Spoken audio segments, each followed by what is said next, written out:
Happy anniversary. Oh, thanks. Trying to get this spot out of my dress because Ralph's taking me out tonight to celebrate. Where are you going? Well, on our first date, Ralph took me dancing at the Hotel New York. Since then, every anniversary, that's where he takes me. My husband's romantic, too. On our anniversaries, we always relive our first date. He takes me to my mother's for dinner. Did Ralph give you his gift yet? No, I guess he'll give it to me when he gets home. Oh, what did you get for him? Well, Ralph has had his heart set on a suede jacket. So I saved up $25 to buy him one. Hey, that's a swell present. Well, I was going to buy it for him myself, but then I didn't know what color he'd want, so I decided the best thing to do was let him pick it out for himself. Sure. So, oh, Trixie, nothing works on this dress at all. I've tried everything. The spot still won't come out. Ah, don't worry. I'll loan you one of my dresses. Oh, I couldn't do that. Don't be silly. You can borrow that white backless that you like. Trixie, could I? Sure, what are friends for? I'll go up and get it for you. Oh, I'll go up with you. Okay. Oh, hiya, Trix. Hi. Hi, Alice.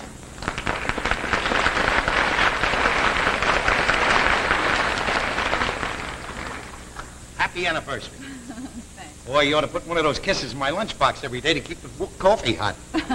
Hey, I don't know it's your anniversary. Yeah, 13 years today. Well, I'm not one for making speeches, but I just slide down a banister of life. May the splinters never be pointing the wrong way. Thanks. Ralph, I'm just going to run up to Trixie's for a moment. She's loaning me a dress for the night. Oh, okay. I'll be back in a minute. Oh, all right. Yeah. Some way, Benji. You know, we've been married 13 years today, and it seems like yesterday. I even remember the first time I saw her. First time I met her. We're in the same place eating. I even remember the first words I ever heard her speak.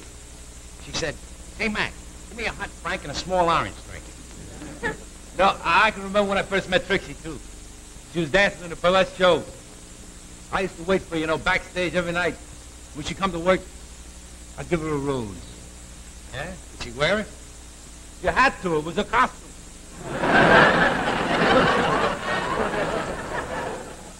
Hey, did I show you what I'm giving Alice for her anniversary? No. Look at that. Hey.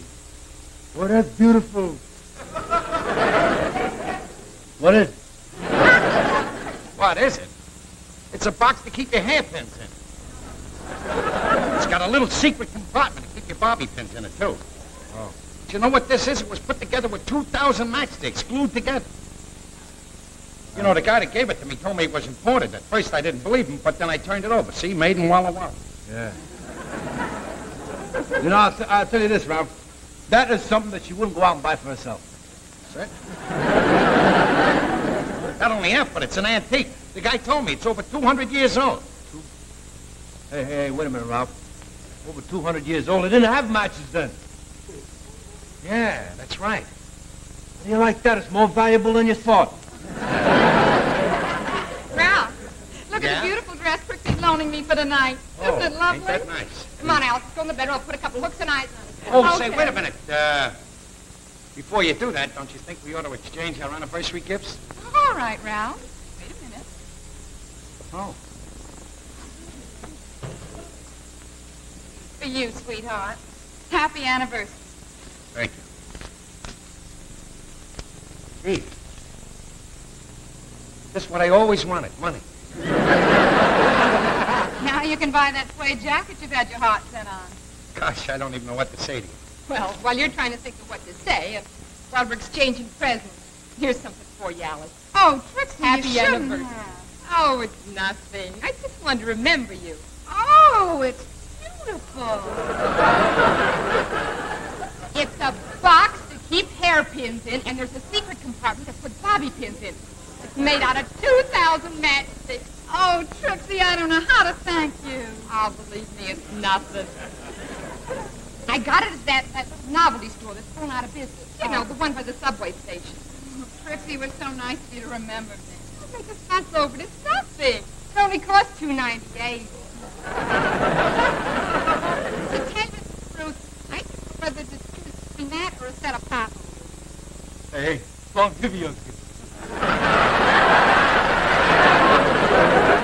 Here, Ralph. What'd you get me? I told the store to have it here tonight. So later or early tomorrow. Well, what is it? Yeah, what is it? Well, I don't want to tell you. I'll spoil a surprise. You'll love it, though. Oh, I know I will, Ralph, but you picked it out. Come on, Trixie, let's go in the bedroom and get the dress fixed. Better hurry. You're going out tonight. Go on, give her a present. One of these days. One of these days. Ow! Right in the kisser.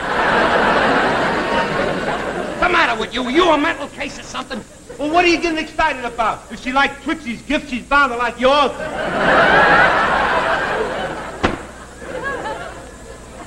What am I gonna do? I gotta get her a gift, and I'm broke. I'm busted. Wait a minute. I got an idea. I'll take the $25 she gave me. Instead of getting me the suede coat, I'll get her a gift with it.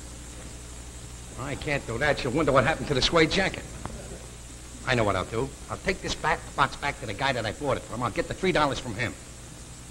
Then I'll go down to the store. Instead of buying a $25 suede jacket, I'll get a $15 one and take the $10 from there. Then I'll go down to the depot and I'll borrow $5 from Freddie Muller. Then I'll leave him, come back here, get my bowling ball and hock that, get $5 on that, and then I can get her a present. Listen, Ralph, by the time you do all that, it'll be your next anniversary. You gotta get another present. Well, I gotta do something. Come in. Hey, can you do me a favor? Yeah? I got a package here for Mrs. O'Leary next door, and there's nobody home. If I can leave it with you, it'll save me a trip, and I won't have to come back. All right. Okay? All right, thanks. You're welcome. All right. Gotta do something. Ralph, it came. What came? My present. Wait a minute. It's from Saxon Avenue. Wait a second. You don't understand. The whole wide world. Yeah, but you don't understand. Trixie, I told you he'd get me something nice. Yeah. Oh, Ralph, a dress. Yeah. Oh. But look, I want to tell you Oh, something. honey, it's a little big, but it's lovely. Yeah. It's a little big? Yeah. Well, that's good. I'll take it right back and exchange it, and tomorrow I can have the other one. Oh, no, Ralph, I wouldn't dream of exchanging anything you picked out for me. Why, Trixie and I can get the sewing machine, we'll run it up in no time. Slip into it, Alice. I want to see how it looks on Yeah, you. I'm dying to see Yeah, it but wait a myself. minute. Come on, Trixie. Now I'm in a fine fix. What am I going to do? I got to go to Saks tomorrow and buy O'Leary another dress, and I haven't got any money. What am I going to do? Well, look, take the hairpin box back and get your $3, and then instead of a $25 jacket, get a $15 jacket. Will you shut up and let me think? It's a little big, honey, and it's a little bit too long, but Trixie and I can run this up in no time at all. Well, now, look, you can't alter it now. We're late. We ought to go out right now. Ralph, we don't have to be there until 10 o'clock. Trixie and I can do this in an hour. Wait, I'll stand on a chair and you can do it. Wait a minute! Wait a minute, don't do that. Now, you stop getting so jumpy. Right there will be fine. Just cut right around there. And don't be so nervous, Ralph. I don't know what's wrong with you. Would you cut this flower up, too, please, Trixie, because I don't like that. Come in.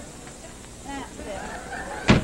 Hello, Ralph. How are you, Mrs. O'Leary? I found Mrs. O'Leary! I found this note on me door. It says that me dress was delivered. What are you doing to my dress? Your dress? That's right, and I paid $23 for it. She's right. It's her dress. Well, here. Here's your $23. Thanks. Would you let me explain how it happened? No, you don't have to. Of all the nerve, neighbors. Oh, Jeez, what was that all about? Would you mind if you left us alone? Yeah, come on, Ed. Yeah.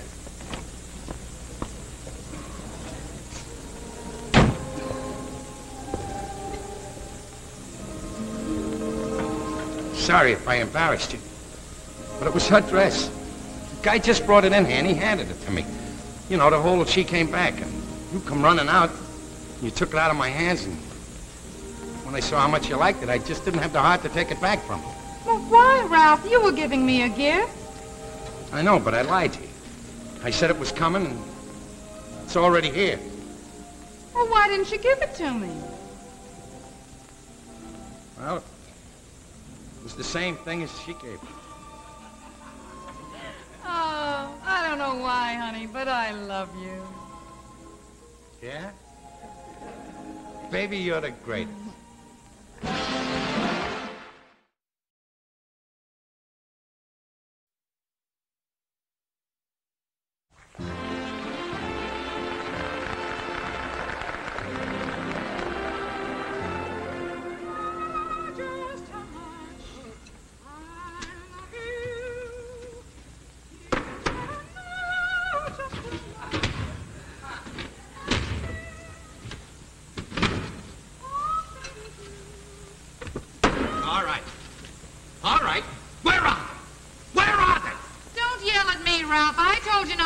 Figure out your income tax yourself.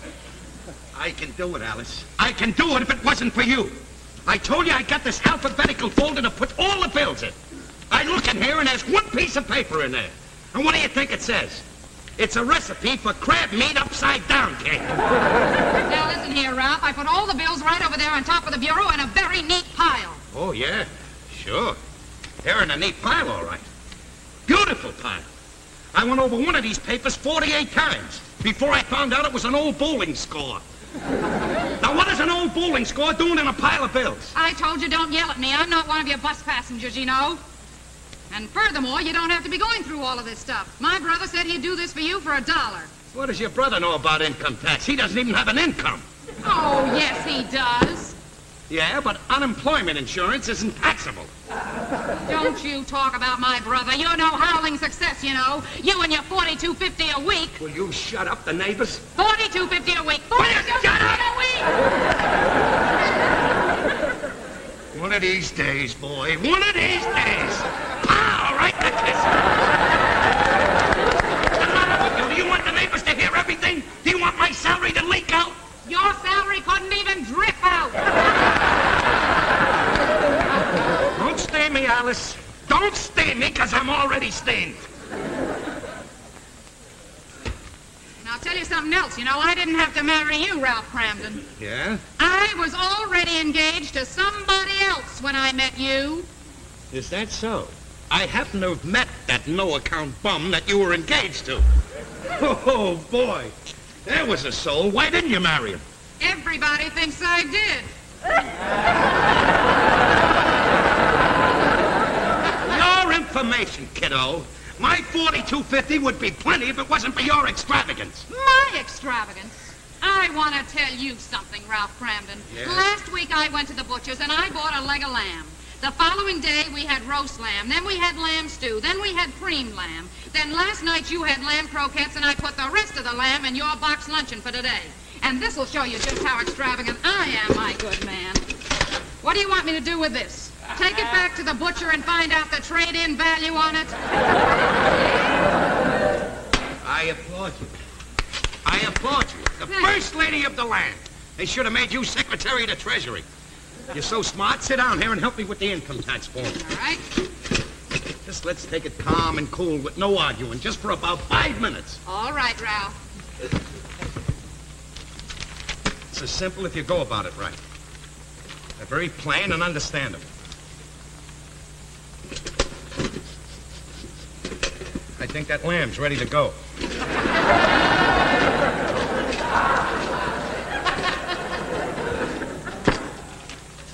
All right. It says here, take item 5 or item 6 if you're married. However, if you've already deducted on item 2C, take some total of deduction and enter it on page 4, item B.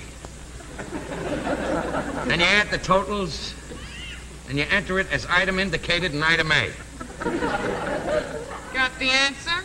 Are you kidding? I'm dropping dead from the question. I don't know what's wrong with you, Ralph. An idiot could figure that out. Don't worry, I'll get it.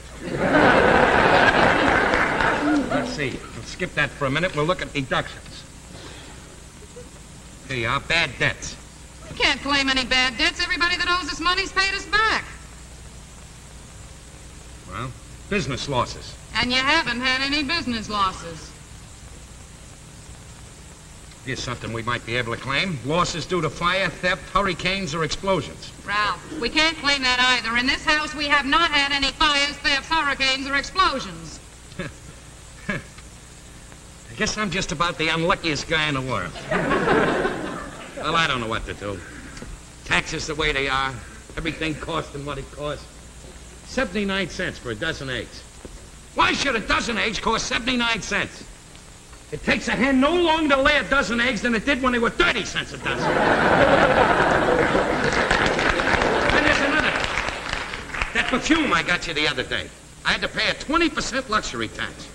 Not only that, but I had to pay a city tax, a county tax, a state tax, and a federal tax. If I hadn't bought you that perfume, the whole country would have gone broke. Oh, what are you being so pessimistic for? Prices are coming down. You know, the butcher told me just the other day the price of milk is coming down. That's what you said. That's what he says, and that's what the farmer says. But have they checked with the original source, the cow? No.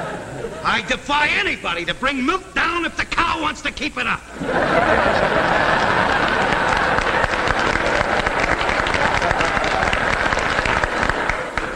Well, I don't know what to do. The way I figure it out, I gotta send them $15. Where am I gonna get $15? Don't look at me. I haven't got it. What do you say, Ralphie boy?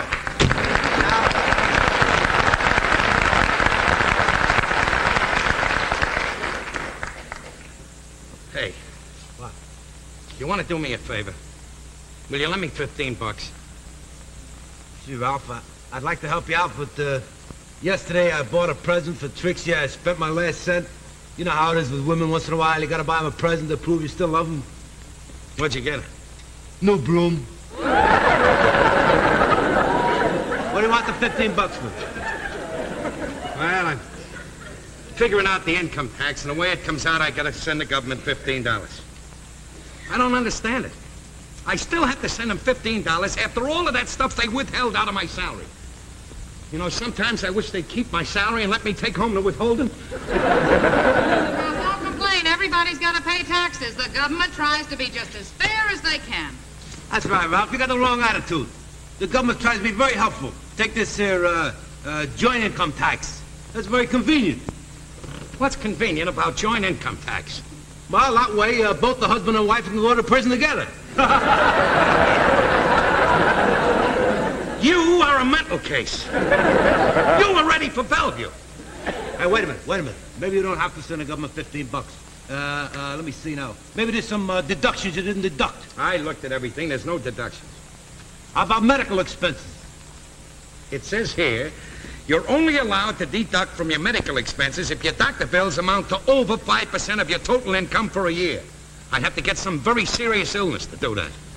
Well, maybe if you're lucky, you can catch pneumonia before March 15th. Now, what makes you think I can catch pneumonia? I'm perfectly healthy. That's the best time to catch pneumonia. You got better resistance. Listen, after you're through with this, come on upstairs. We'll play some pinochle. How can I play pinochle? I just told you I haven't got a cent. Come upstairs anyway. I'll play solitaire. You can watch. He's due any day.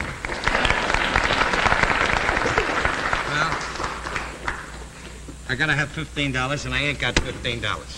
Wait a minute. Didn't I see you put exactly $15 in the sugar bowl for that new bowling ball you're gonna get? Yes, you did. And I'm going to use the $15 to get the new bowling ball, too. You are? Yes, I deprived myself of a lot of things to get that bowling ball, and I'm gonna get it. Come in. Oh, Hello, Alice. good evening. Hello, Ralph. Hello, Father. I was just coming down the hall, and I thought I heard somebody in here. Yeah. Make Father a cup of tea or something. Oh, all right. No, don't bother, Alice. I can only stay a minute. I'm afraid that every time I see you, I'm always asking you for money, and I'm afraid that's the purpose of my visit again. You see, this time I'm collecting to aid the hungry and the homeless abroad. No doubt you're aware that people in other countries are not as fortunate as we are here. We, who by comparison have so much, should share a little with those less fortunate. Yeah. Yeah.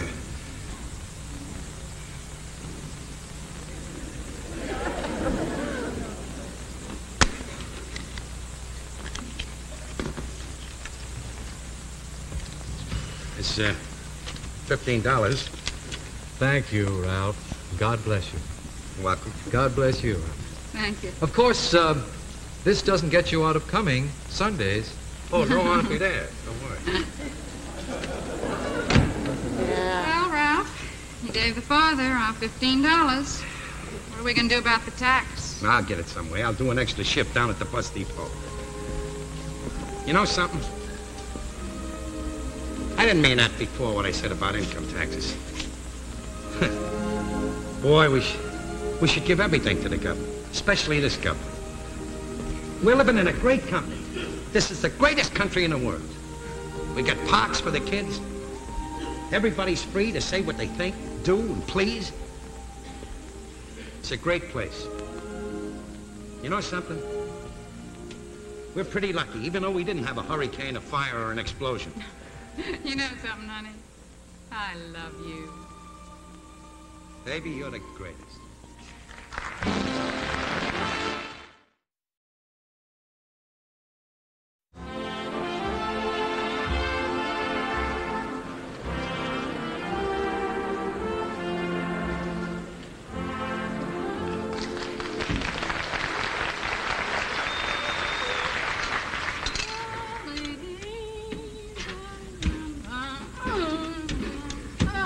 What are you doing? What are you doing? Can a man get any sleep on his day off? I'm just getting Aunt Ethel a cup of coffee. Aunt Ethel. I'm telling you, that woman has got to go. She'll be leaving soon. She just came here to spend the holidays. The holidays, that's a laugh. She got here Thanksgiving Day. She won't leave till the 4th of July. Why don't you go back to bed? What did I do with the milk? Oh.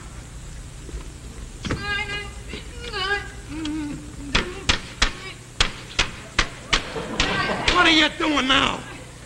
If you really have to know, I'm giving Aunt Ethel some milk with her coffee. What, is she out on the ledge? No, stupid, the milk is. I forgot to get ice yesterday. Will you stop that? I'll open it. Well, come on. Nothing works around here. Look out. What's the matter with the window? It's stuck. Now, there's a brilliant observation. Did you sit down and figure it out, or did it just come to you like a flash? I know it's stuck. Well, you gotta pull harder than that, Ralph. If I pull any harder, I'll lift the whole building off the ground. Why don't you push the top window down, and then maybe you can reach the milk from there? Big brain.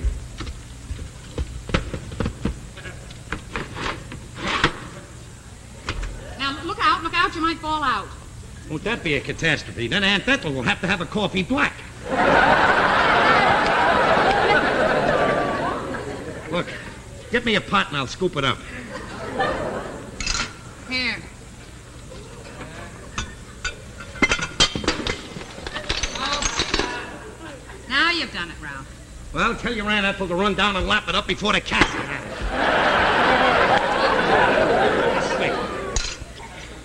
Is the coffee ready yet, Ellen? In a minute, Auntie. Ralph, you will have to get up and go down to Krause's and get a bottle of milk for Aunt Ethel. All right. Who's gotta go where to get what for who? I just wanted you to go.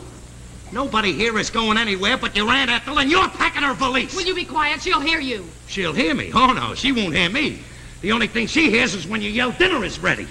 Did you see her eating last night? You see what she did to the turkey? You see her packing it in? She cleared that table like a hurdler. Oh, will you look who's talking? Just look who's talking. Soon as you sat down at that table, you grabbed the biggest turkey leg. Only in self-defense. Well, you don't have to worry about it. She's only going to be here a short while. Only a short while. Did you see the stuff she brought in with her? 3 valises, 2 hat boxes, 2 trunks, and about 9 boxes covered with heavy rope. I've seen explorers leave for Africa with less than that. Now, what are you complaining about? She's not getting in your way. Not getting in my way, huh? Yesterday, I tried to go into the bathroom to take a shower. She's in there brushing her teeth. I said, can I get in there? She says, I'm brushing my teeth. Well, I wait, and I wait, and I wait, and I wait 15 minutes. Finally, she comes out. I go in, and I get into the tower. I'm just about soaping myself. She says, bang, bang, bang. Let me in there, Ralph. Let me in. I said, you just brushed your teeth, Aunt Ethel. She says, I know, but I left them on a sink. Why don't you dry up? Dry up, huh? Oh, so you're up, huh? Oh, well. How's my favorite favorite nephew this morning, huh? Just dandy. What's the weather like out? It's beautiful. Just the sort of day to go traveling. Say, why don't we get this cot out of the room here and have breakfast? Come on, Ralph. Come on, I'll help you. All right. Pull it up on that end. Up.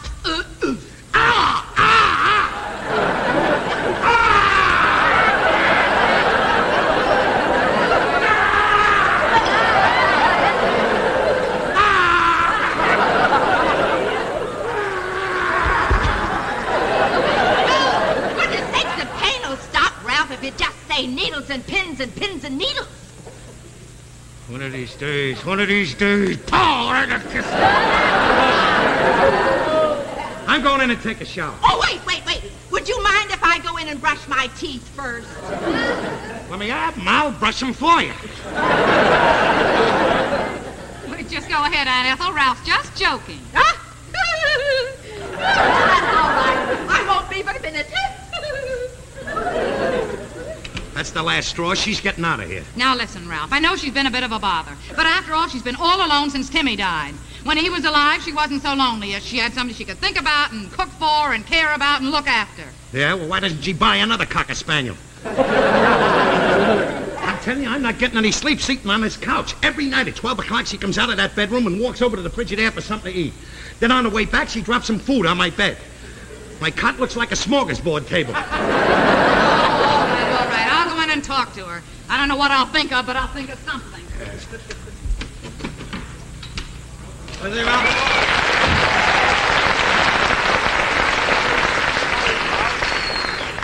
Well, so you're still sleeping in the kitchen, huh? She's still here. You know something, Ralph? You shouldn't put yourself out like this. I can remember last year, Trixie's mother come to visit us. Wanted me to sleep in the kitchen, you know. I wouldn't have any part of it. I didn't do it. I want to stay to my brothers. Hey. That's not a bad idea. Oh, it would have been a good idea, but I had to sleep in the kitchen there, too. Well, I got to do something. I'm going nuts. Hey, Ralph, I got an idea. I've been thinking about it. Why don't you just stick your head out the window, see, and yell fire? Well, how about the rest of the people in the house? They'll think the joint's on fire, too. That's simple. You just yell, fire, and I do. You are a mental case. I got a better idea. You send her a wire, see, send her a telegram, say, come home at once. Sign it, your loving husband. She ain't married. What'd she leave home for?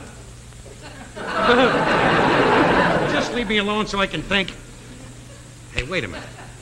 I got an idea. What? I'll tell her my back is acting up again. I'll tell her the only thing that straightens us out is if I sleep in a soft bed and get plenty of peace and quiet. Well, that sounds like a good idea. How are you going to get sick? Just watch me. My goodness, what's the matter? What's the matter? It's my back again. Oh, well, my goodness, you must be in terrible pain.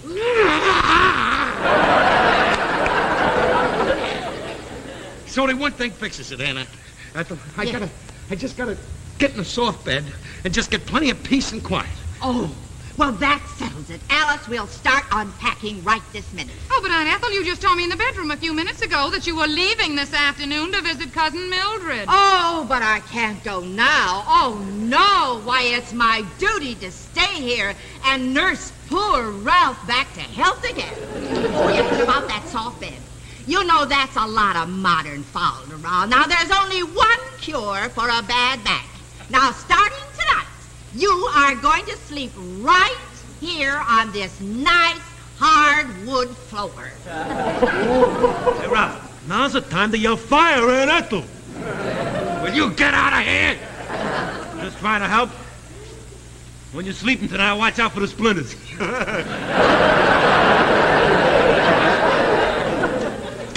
Well, Ralph, looks like your little plan backfired. One of these days, you too, pow, right in the kisser. How's your back, Ralph? Your back hurts you, Ralph? Pretty funny, huh? It's real funny. My back is sore and it's real funny, isn't it? Yeah.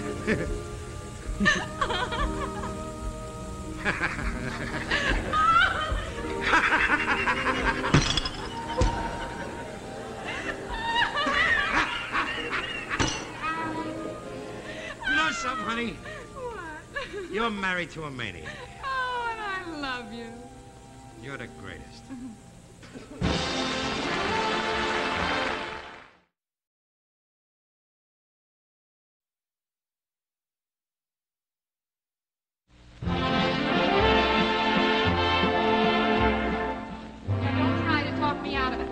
You can't talk me out of it. It's no use, I tell you. I've made up my mind. But he's still your husband. Yeah, well, he won't be for long.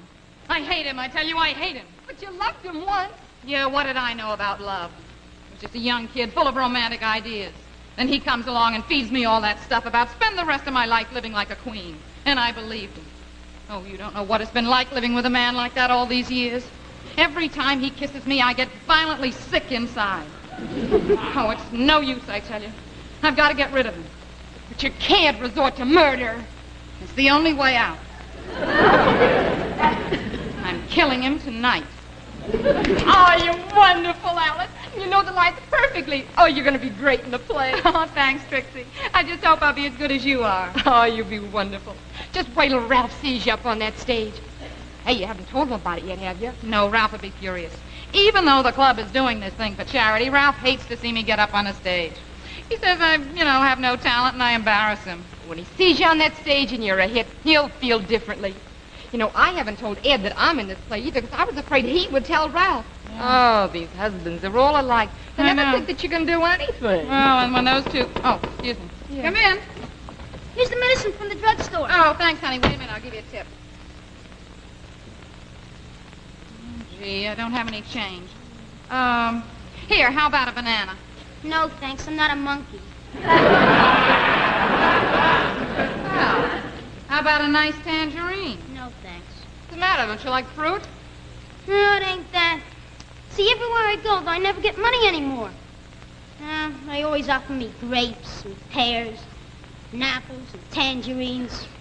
If this keeps up, I'll have to trade in my bicycle for a push cart. How do you like that? Hey, Alice, what's this medicine for? Oh, this isn't medicine. These are vitamin pills for Ralph. The doctor said it'd be good for him, and, well, you know what a baby Ralph is. Yeah. So I decided tonight I'll just drop one in his tomato juice and comes home for dinner. Alice, do you think we ought to rehearse those lines just once more? You know something? That'd be a very good idea. Yeah. But Trixie, today I've been so busy rehearsing the lines and getting dinner ready, I haven't even made up the bed yet. Come on in the bedroom with me. We'll run over the lines while I'm straightening up. Okay? Great.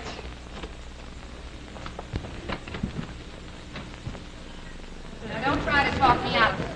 It's no use, I tell you. I've made up my mind. But he's still your husband. Yeah? Well, he won't be much longer. I hate him, I tell you. I hate him. But you loved him once. Yeah, what did I know of love? I was just a young kid with romantic ideas. So he fed me all that stuff about spending the rest of my life like a queen, and I believed it. Well, you don't know what it's like living with a man like that all these years. Every time he kisses me, I get violently sick inside. I've made up my mind. I've got to get rid of him. Oh, but you couldn't resort to murder. It's my only way out. I'm killing him tonight. Alice, does your mother know about this? Well, when I told her about it, she was all for it. How about the old lady being all for it? One of these days, pow, right in the camera. Don't let on we know anything about what they just said. We'll make believe we just walked in here. I'm going to handle this my own way. Shut the door. Alice, it's me. I'm home. Hello, Ralph. Hi, Ed. Hi, Alice. Gee, I'm glad you're home early, honey. I fixed you a wonderful dinner. Everything you like. Roast beef, mashed potatoes, apple pie. I hope you're hungry.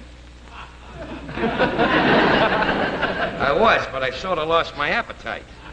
I guess I'll go up and fix dinner. Oh, wait a minute, Trixie. I'll go with you. I want to borrow your carving knife. Sure. Did you hear that, pal? Yeah. She wants to borrow a carving knife. I never thought I'd end up a blue plate special. Get a load of the meal she's got ready for me. Roast beef, mashed potatoes, apple pie. I'm wise to her. She's trying to fatten me up so I'll be a better target. And the condemned man ate a hearty meal. Will you shut up?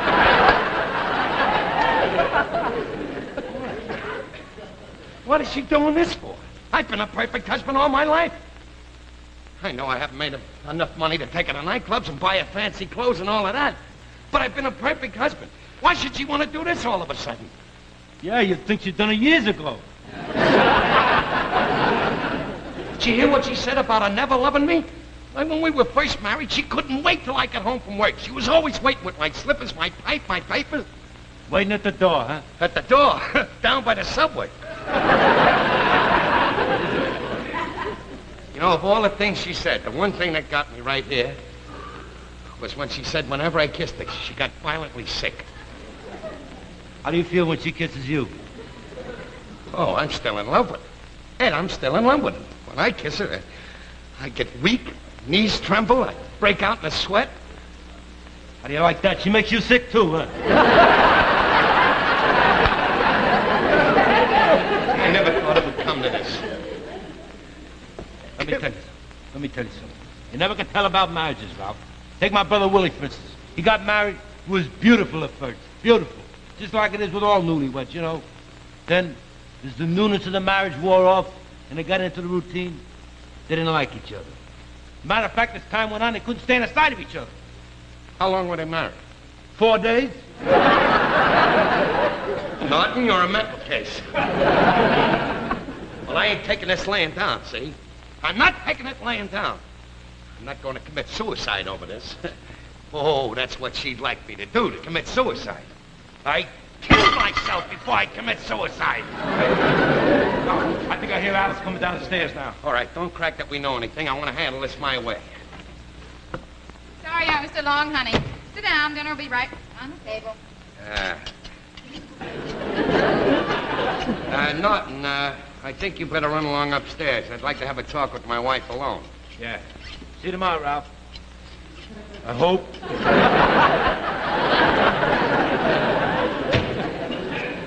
I'll be with you in a minute, honey. Alice, this might come as news to you, but I'm on to your entire game. What do you mean? Down with that. Look out. You know what I mean. I heard you in the bedroom with Trixie. Oh. I heard you. I'll hate him. I hate him. I'll kill him. Listen, Ralph, I know how you feel, but I've been in a mental rut lately. Everything gets so dull. And you gotta understand, Ralph, this is something that I have always wanted to do. I suppose your mother likes it too, huh? Well, as a matter of fact, it was my mother's idea.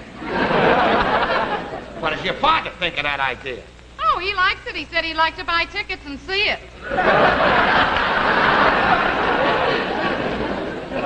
He did, huh? Yeah, all my relatives are excited about it. My sister may even come in from Pittsburgh.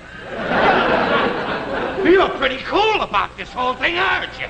I suppose you'll go out and celebrate when it's over. Well, as a matter of fact, my friends are giving a cocktail party for me. Well, I did it.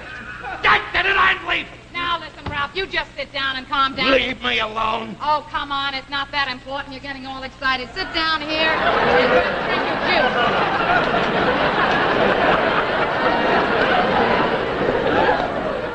What did you put in that tomato juice? A vitamin pill. A vitamin pill? A vitamin pill? You got the gall to tell me that was a vitamin pill? After I heard you in the bedroom with Trixie, planning to kill me, going upstairs for a carbonite, and just because I didn't give you the chance to use it, now you're trying to poison me and tell me that that's a vitamin pill? You ought to be ashamed of yourself. So that's it. Yeah, that's it. All right. All right, Ralph. That is poison in there.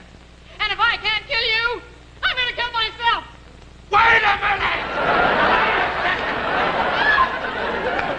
What did you do? Alice!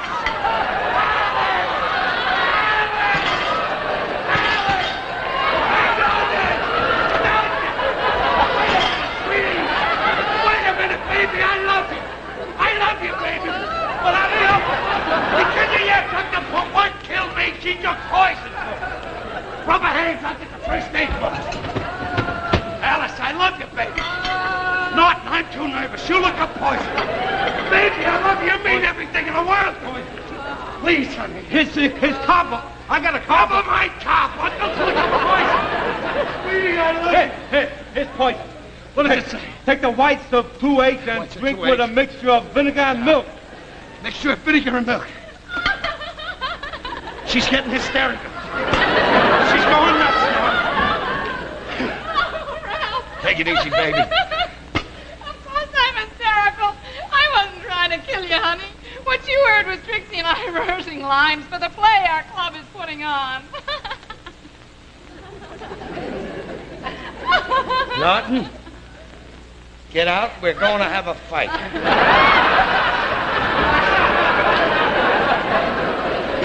Alice, for the first time since I've been married to you, I'm going to beat you up. Oh, no, you're not, Ralph. Oh, I'm not, huh? No, you're not, because you love me. I'm everything in the world to you. Yeah? Who said that? You said that just a minute ago when you thought I'd taken the poison. Oh, I did I? Yeah. Yeah?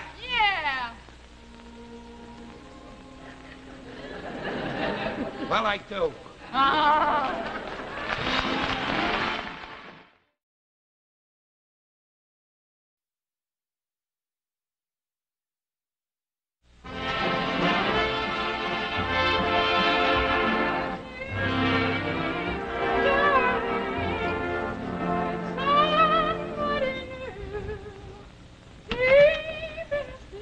What's that, Alice?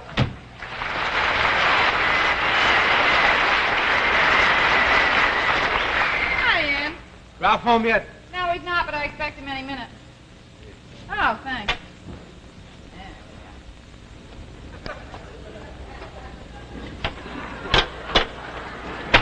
Oh, Ed, you shouldn't have done that. You get the dirt all over the people in the street. Well, not it's Saturday. They got to take a bath anyway. Hey, Ralph's usually home by this time, ain't he? Yeah, but he's got to wait for his pay envelope tonight. He's got to stand on line. Boy, and I sure am glad it's pay night. There isn't a cent in the house. You know, I don't know where all the money goes to. Every Saturday night he comes home, he gives me the paycheck. By Monday, the whole thing is gone. For the rest of the week, I got to laugh at all the butcher's jokes so I can buy the meat on credit. Alice, you know what you ought to do? What? Live on a budget like Trixie and me. Every single week she sets aside $5 for clothes, $10 for rent, $2 for gas and electricity, $4 for food. Hey, wait a minute. $4 for food? How can she manage? Very simple. 5 times a week we eat at her mother's. Well, the breadwinner is home. Hiya, Norton. Hiya, sweetie. Hi, honey. That's what I like, a little appetizer before dinner.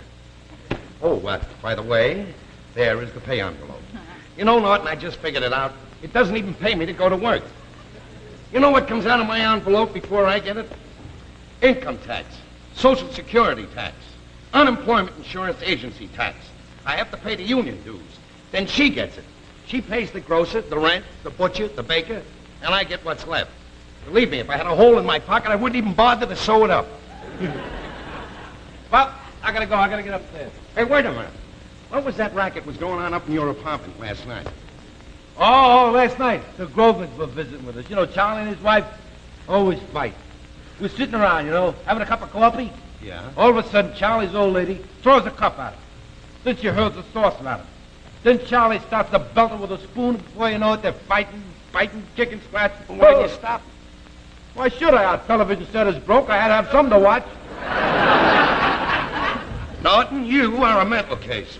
Now go ahead upstairs and get dressed. We go out tonight for a little Chinese food. Oh, that's right. I'll be right down with Trixie as soon as we're dressed in a proper attire. Say, you know, Alice, I don't know about you, but I am starving to death. Oh, me too, Ralph. You know where I'll take you? Remember that Chinese restaurant we first went to? Over Yeah. on Flatbush Avenue, the Royal Chinese Gardens? Hey. That's the place. That's kind of a classy place, Ralph. Don't you think it's too expensive? So what? You get good food. All the truck drivers eat there. I'm going to start off with a little wonton soup. Then I'll have some spare ribs, some egg roll, some sub-gum chop suey, some butterfly shrimp, and some fried rice. You know what I could really go for tonight? Some lobster cantonese. And lobster cantonese you will have. And you can be assured that it's going to be good, too. You know, the owner of that place is a personal friend of mine. Oh, yeah? I went to school with him. Good old Irving Shapiro. Well, come on, honey. You better get dressed and get out of there. All right, sweetie. Ralph! What's that? Ralph, What's it say? we regret to inform you that your services are no longer required. Good luck in any future undertaking the Gotham Bus Company. Well, that's it. That's it. I'm through, done, finished, washed up. After 12 years of loyal service to the bus company, they throw me out like an old inner tube. Well, 12 years of driving that bus uptown, crosstown, downtown, and what have I got to show for it? A pair of shiny pants. Oh, don't take it so hard, Ralph. Don't take it hard, huh? 12 years I gave them, the best years of my life. Treated them with the best kind of service beyond any ordinary duty. Drove the bus when I had the flu. I drove it when I had a broken rib. I drove it when my sacroiliac was out of place. I'm the only bus driver that had to have his tonsils taken out during his lunch hour. Ralph, never mind, honey. There are plenty of jobs. Jobs? Plenty of jobs, huh? Sure. I'll show you the kind of jobs they are. Here. Chauffeur, $25 a week. And we live on $25 a week. There's another one, chicken plucker, $15 a week. And we live on $15 a week? I'll have to learn how to pluck a chicken and drive a cab at the same time. Never mind, honey. You can always make a living. How can I make a living? I haven't got any trade. So I haven't any occupation. I couldn't even go on What's My Line. Honey, I'd like to help out. Maybe I can get back the job that I had when we first met. No, you're not going riveting in any Navy yard. But, Ralph... No, not going to have a wife of mine work. Ralph, look, we got to have some money. So hock this, and you can live on it until you get a job. What's the matter with you? You're crazy or something? I told you when I got to this thing, you'd never have to take it off. And I meant it. Hello, what do you want for egg roll?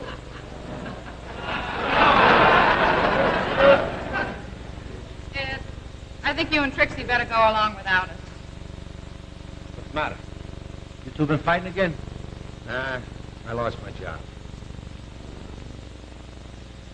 Sorry to hear about that, Ralph. Wish I could get your job working with me down the sewers. They're not taking on any unskilled laborers. Hey, listen, don't let this spoil the evening. We'll still go out to dinner. It'll be my treat, Omni. What do you say? Oh, no, Ed, we can't let you pay for it. And the way things are now, we got to hang on to the whatever money we have. And how you feel, pal? I remember when I was a kid, my father lost his job. I'd have worked for years. Didn't have nothing. Very poor. I didn't even have a toy to play with. Then I remember one Easter, uncle of mine come to the house, brought me one of those candy rabbits. Boy, I loved it. Played with it, showed it to everybody. Finally, it got so dirty I had to eat it. Well, I'll go upstairs and tell Trixie you're not going. Ralph, you sweet kid. Look, there's only one way we can exist. You better go back to your mother and live there for a while. But what about you? Well, I'll get out of town, I'll get another job, and when I make good, I'll send for you. Oh, no, Ralph. Running away isn't the answer, and besides, we're no good apart. Whatever you do, wherever you go, I'm sticking with you. Come in.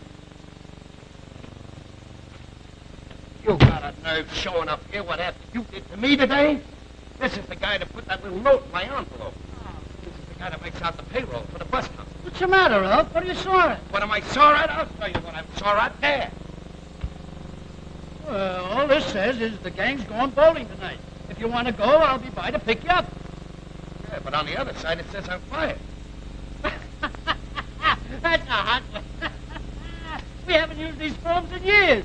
I just keep them around the office for scrap paper.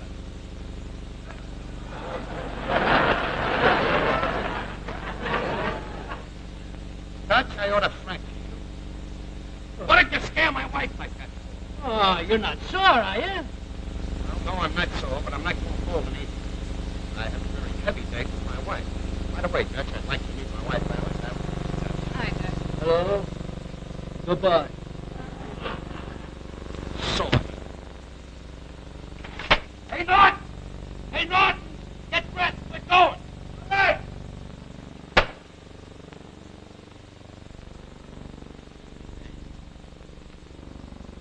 You know, that was pretty nice.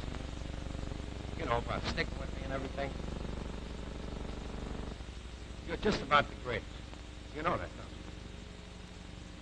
you? Give me a large kiss.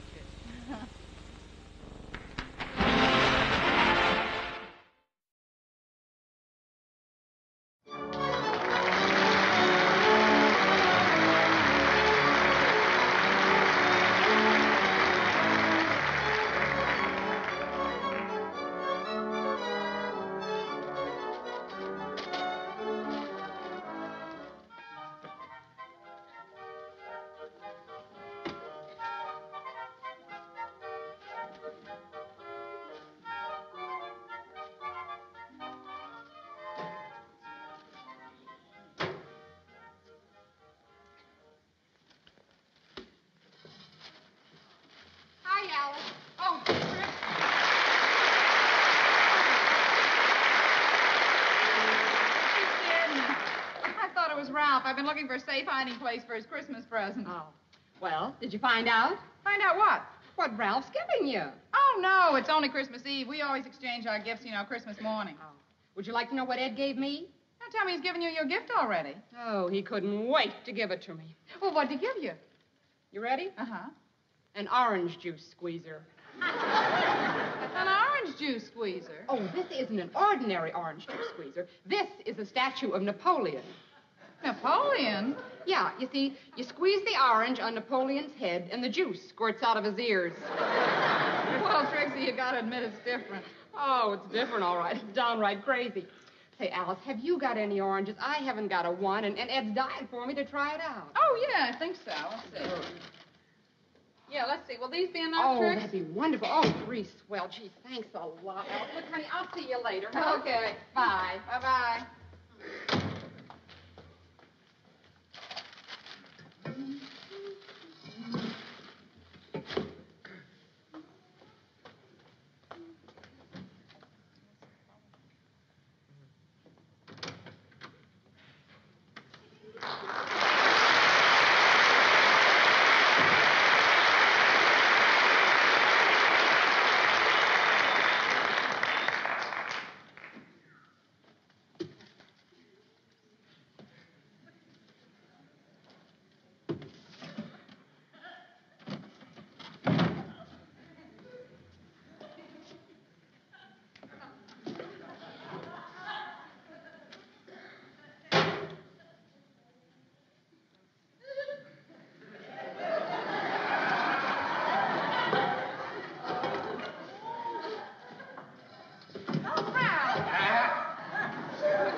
You caught me hiding your Christmas gift. Ralph, I hid your present under there. You got yours under there, too? Yes. There's a riot. 2 of us hiding our Christmas gifts like we're a couple of kids, and we couldn't wait to see them until tomorrow. Uh-huh. What are you giving me? You'll just have to wait till tomorrow morning to find out.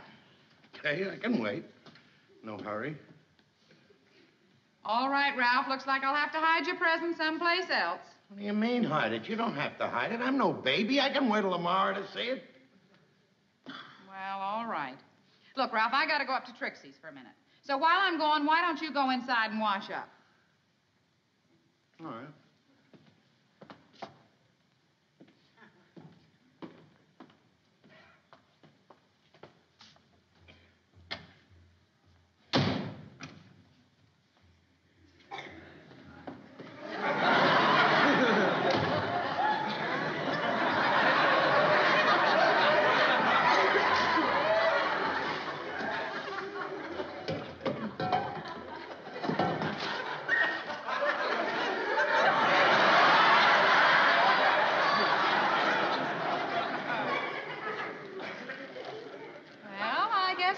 You'll just have to hide your present someplace else. This looks like I can't trust you, Ralph. You can't trust me. There's a fine thing for you to say you can't trust me. You're the one that can't be trusted. You said you were going upstairs. Look, Ralph, will you hurry up and finish trimming the tree? People might start dropping in later. Alice! What do you want, Trix? You got a couple of onions? Yeah, bring them right up. What do you think this is, a grocery store?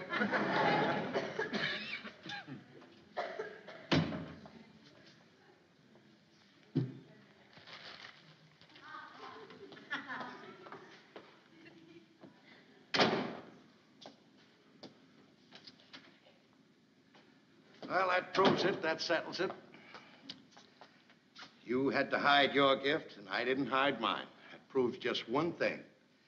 I can trust you, but you think that you can't trust me. Oh, I can trust you, Ralph. Then why did you hide it? All right. To prove how much I trust you, Ralph, I'll tell you where I put the present.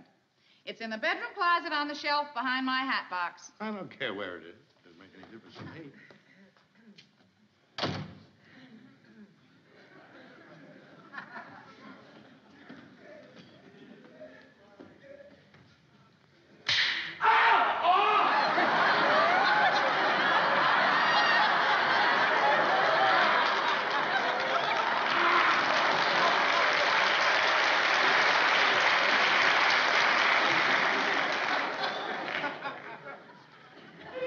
All right, Weisenheimer. Two can play at that game.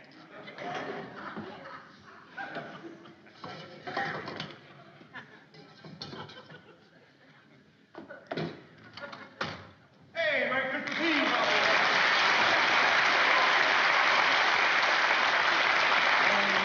And Merry Christmas Eve to you, Ed Norton. I can see you trimming up the old tree now, Ralphie boy. Yeah, it's going to be a beauty. It sure is. What do you got behind your back? I got a Christmas present for you. Oh, well, hand it over. Huh? I say hand it over. Ain't you got nothing for me? Yes, I've got something for you. Right. 1, 2, 3. Merry Christmas.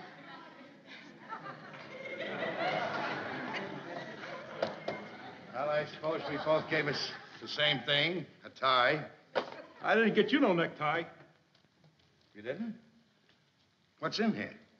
How about your pair of spats? Spats? What did you get me spats for? Well, let's face it, Ralph, you're not the easiest guy in the world to shop for, you know. It's pretty tough to get a guy something that, well, a guy that's got everything. Well, Merry Christmas, Ralph. Merry Christmas, Norton. Anyway, I know it came from your heart. No, it didn't. It came from the fat man's shop. Never mind.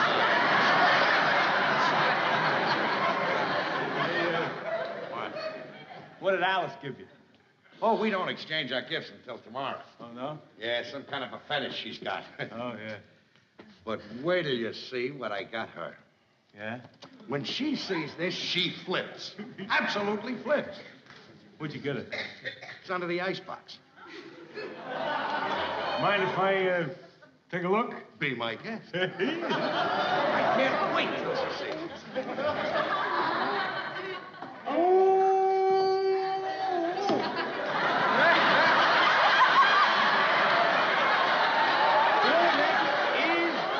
Beautiful, Ralph. I mean, you know something else?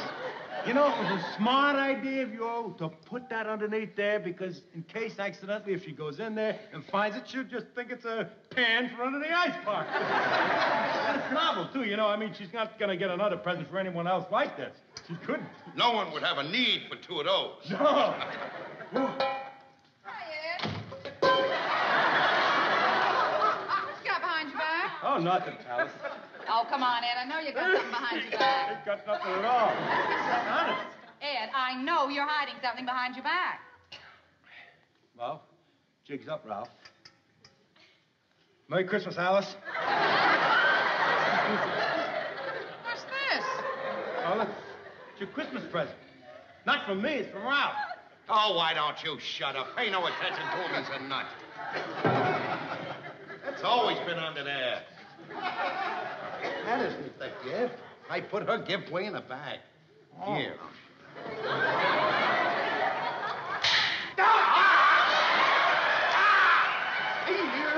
Oh, that's a beauty.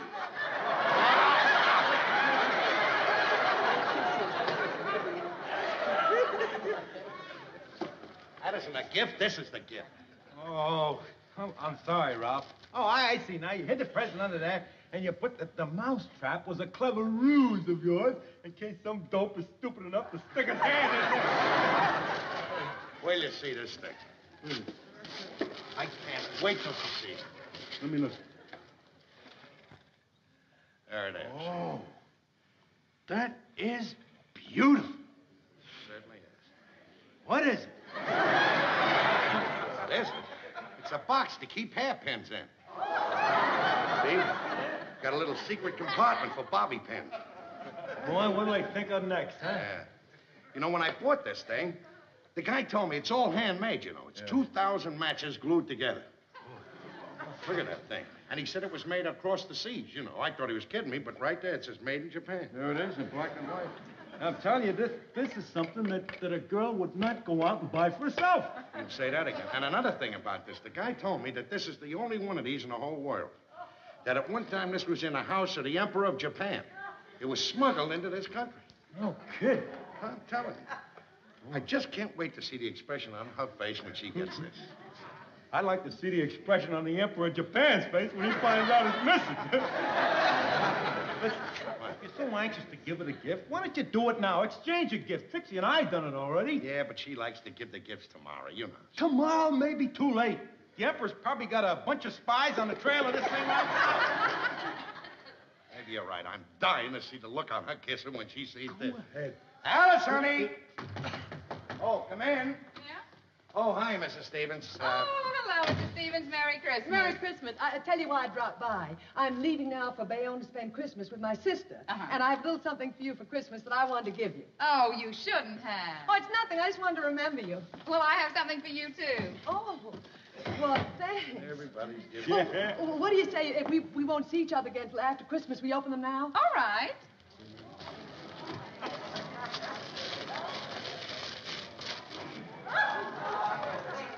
Oh, it's lovely, Mrs. Cranston. A kitchen thermometer. Just what I needed. I'm so glad you like it.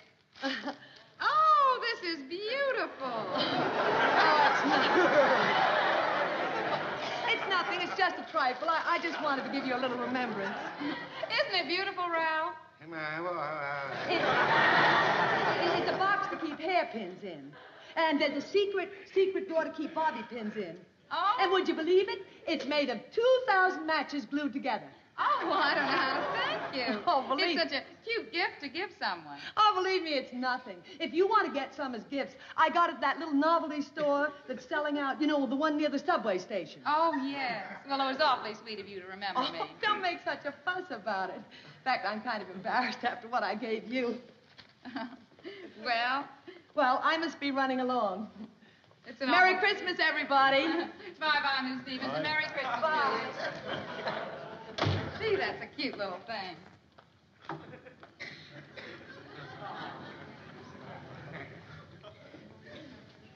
Merry Christmas.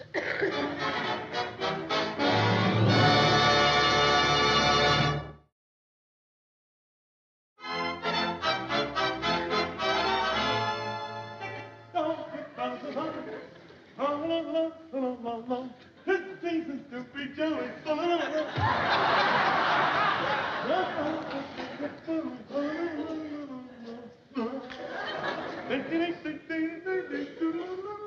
Hey, you stop that!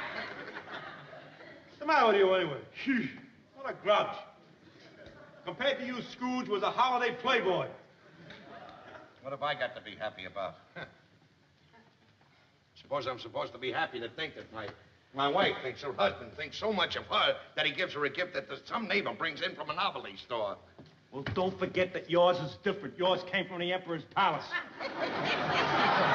Can't you get it into your head, Norton? I was cheated. It never came from any Emperor's palace. What am I going to do, Norton? If I only had some money, there's still time to get us something. It's early yet. Hey, have you got any money? Don't look at me. This is Christmas time. Everybody's busted at this time. I'm broke. I ain't got no money. Yeah, I guess you're right. Everybody's broke. Funny part about it is, I didn't have to be broke. I had $22 stashed away, Norton. 22.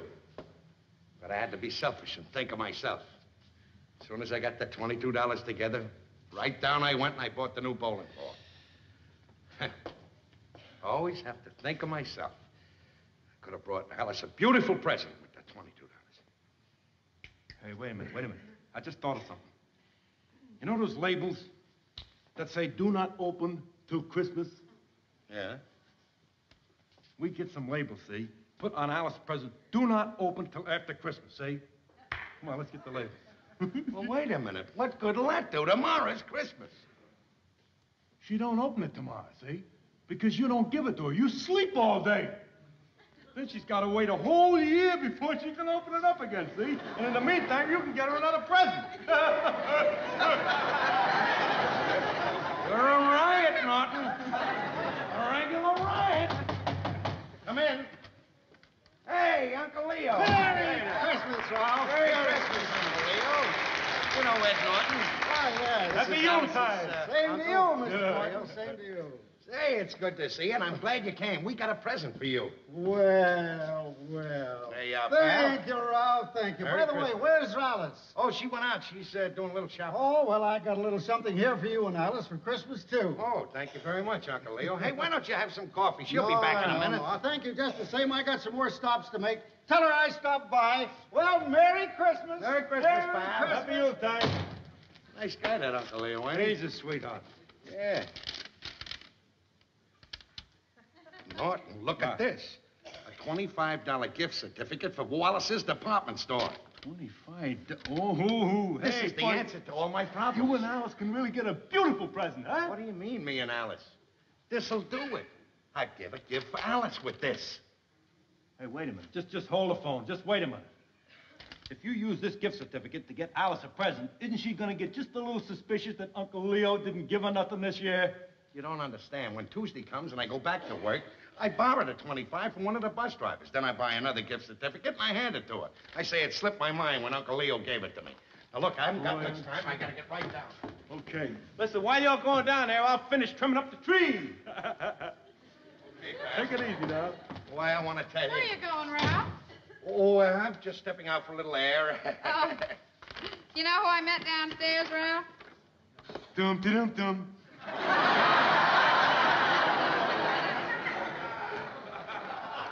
Yeah, I know who you met downstairs. Oh, he was up here? Yeah, he was here.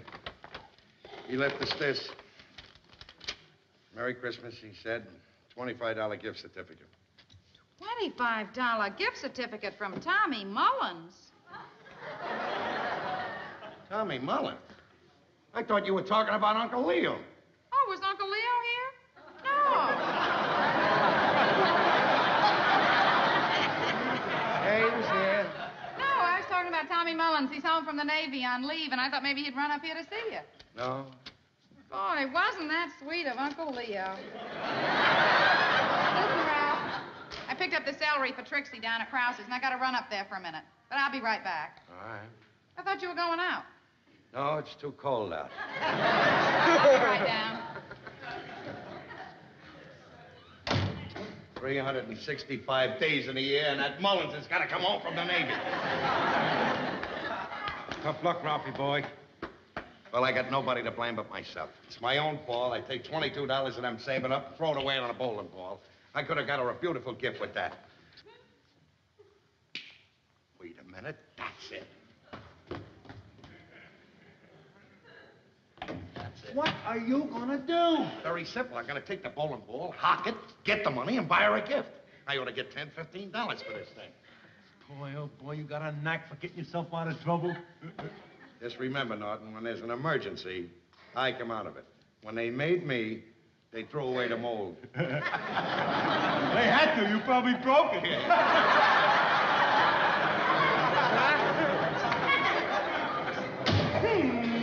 Deck the hole with bars of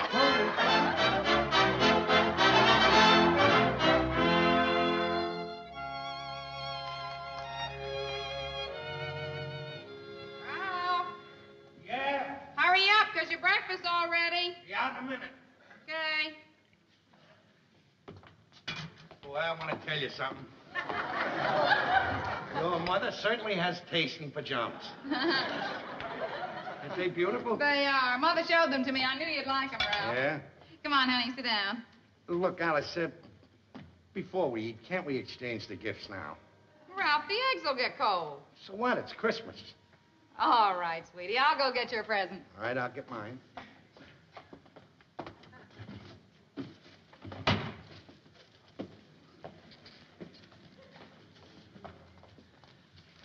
Merry Christmas, Ralph. Merry Christmas. You open yours first.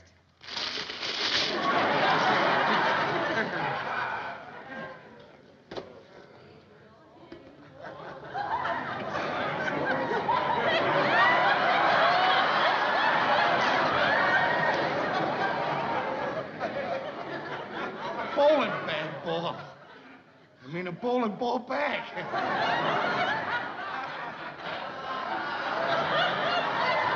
Just what I wanted, sweetheart. Oh, I'm so glad. I know how crazy you are about that bowling ball, Ralph. Yeah. So I thought you ought to have a bag to carry it in. Thank you very much. Go ahead, open up. Well, sweetie, why don't we get the ball and make sure that it fits in there? See if I don't have to do that. They're all the same size. They all fit in there. Oh, come on. I just want to make sure it fits. I can't put the ball in the bag. You said it was the right size. Why not? I hucked. It's a long story. See, Alice, I stashed away $22, see? And, well, you know how I used to walk past that store and see the bowling ball in the window all the time? Well, I spent the 22 for the bowling ball. But I had enough dough to get you a nice gift. And I got you a nice gift. Except that it was the same gift that lady got you. Except the fella didn't tell Hus that Hus came from the Emperor of Japan's house. The 2,000 sticks that were glued together. You see, I had the same thing to give you that she gave you. And she was saying it was, you know, little thing you got at the novelty store and everything. So I began to feel ashamed of myself. So I took the bowling ball down, I hocked it, and that's when I bought you that. Wait till you see it. Open it up. All right, Ralph. Oh, Ralph, it's beautiful. You like it, sweetie? Oh, I love it. It's the best present I've ever gotten. Thank you. And it's practical, too. You see, you squeeze the oranges on the pole of his head.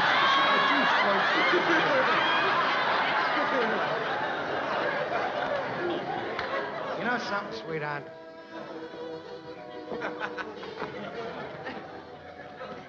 Christmas is, well, it's about the best time of the whole year.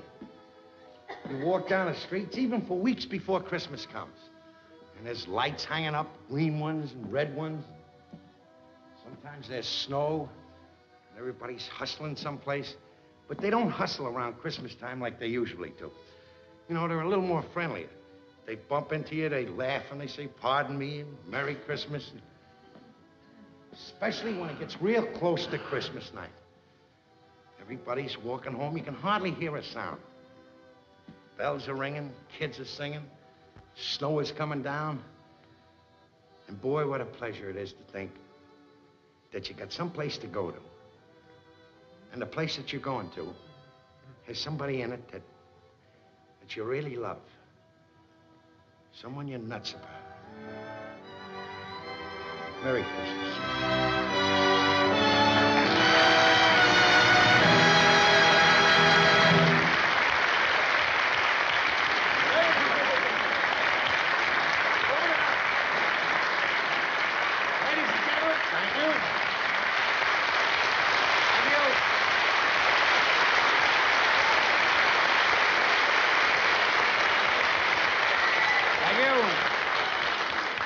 Ladies and gentlemen, we usually don't step out of character, but tonight I think it proper that Mr. and Mrs. Cramden and Mr. and Mrs. Norton wish everybody a Merry Christmas. Would you come in there, Nortons?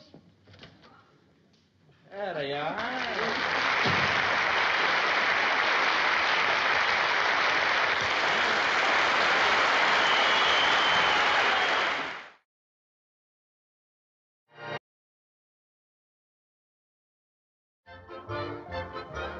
Good morning, ladies. Can I ask you some questions, please, about... Excuse me, sir. My name is Dick Prescott. I beg your pardon, sir. I'd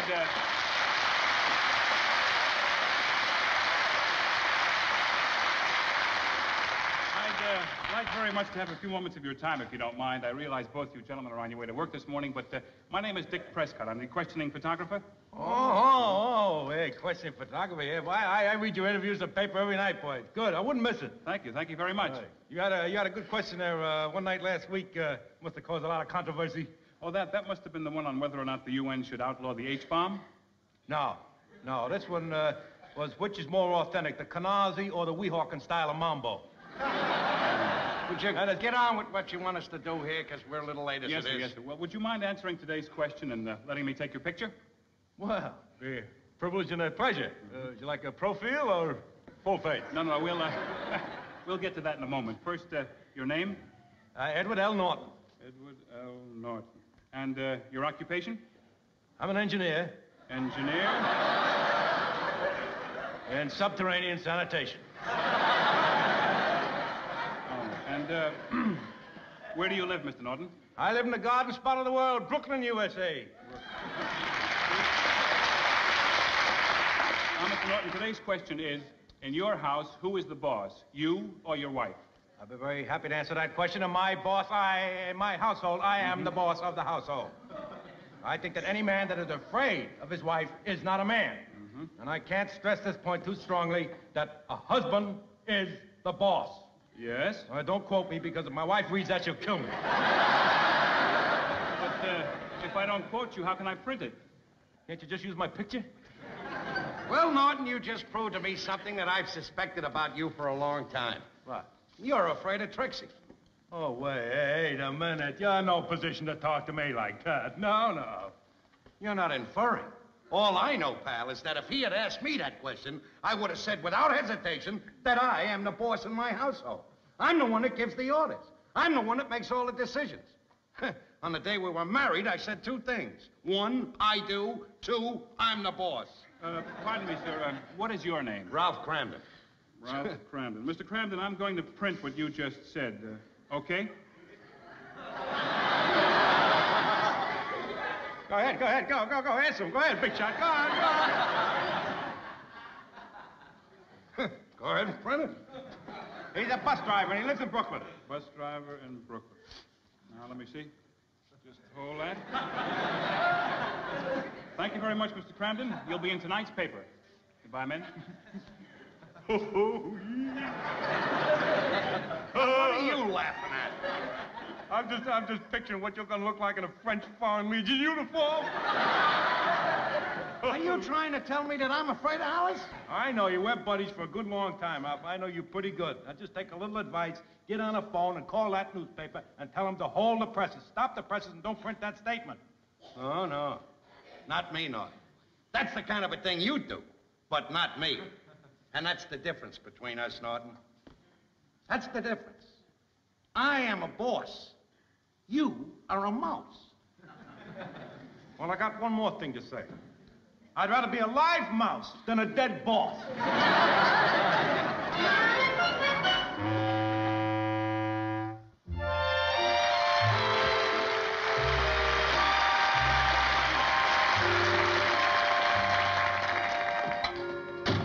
Hiya, honey. Supper ready? No, Ralph, it'll be a little while before it's ready. Oh. You want to give me the evening paper, darling? Because I just want to take a look at that contest.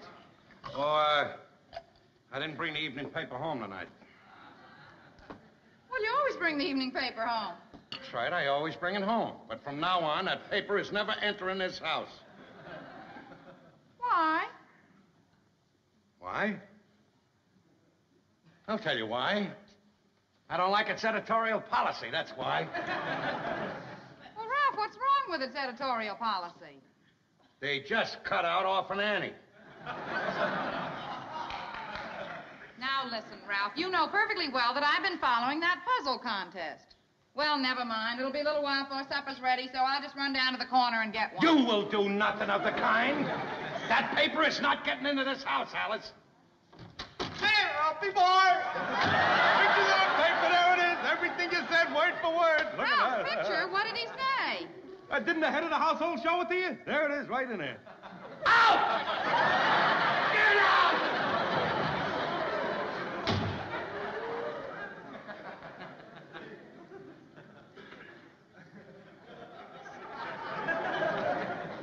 How could you, Ralph? How could you? 5 men, Ralph.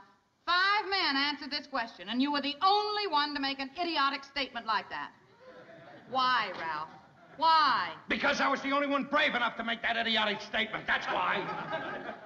Ralph, do you think if they'd asked me that question, I would have said that I was the boss? How could you? How could you, Alice? You're a woman, remember that. Women aren't bosses. Men are bosses. Men, they do it all. Men run this world, Alice. Men, they're responsible for the shape the world's in. Men. Well, I'm sure glad to hear one of you admit it. Just kills you, don't it? Just kills you that you're a woman. And instead of being a leader like a man, you gotta be a follower. That's what women are, you know, followers. Men, they've done it all. Done it all. All the great inventions, men. Men have done all the great things since the beginning of time. Give you a perfect example. There'd be no America if it wasn't for Christopher Columbus. There'd be no Christopher Columbus if it wasn't for his mother.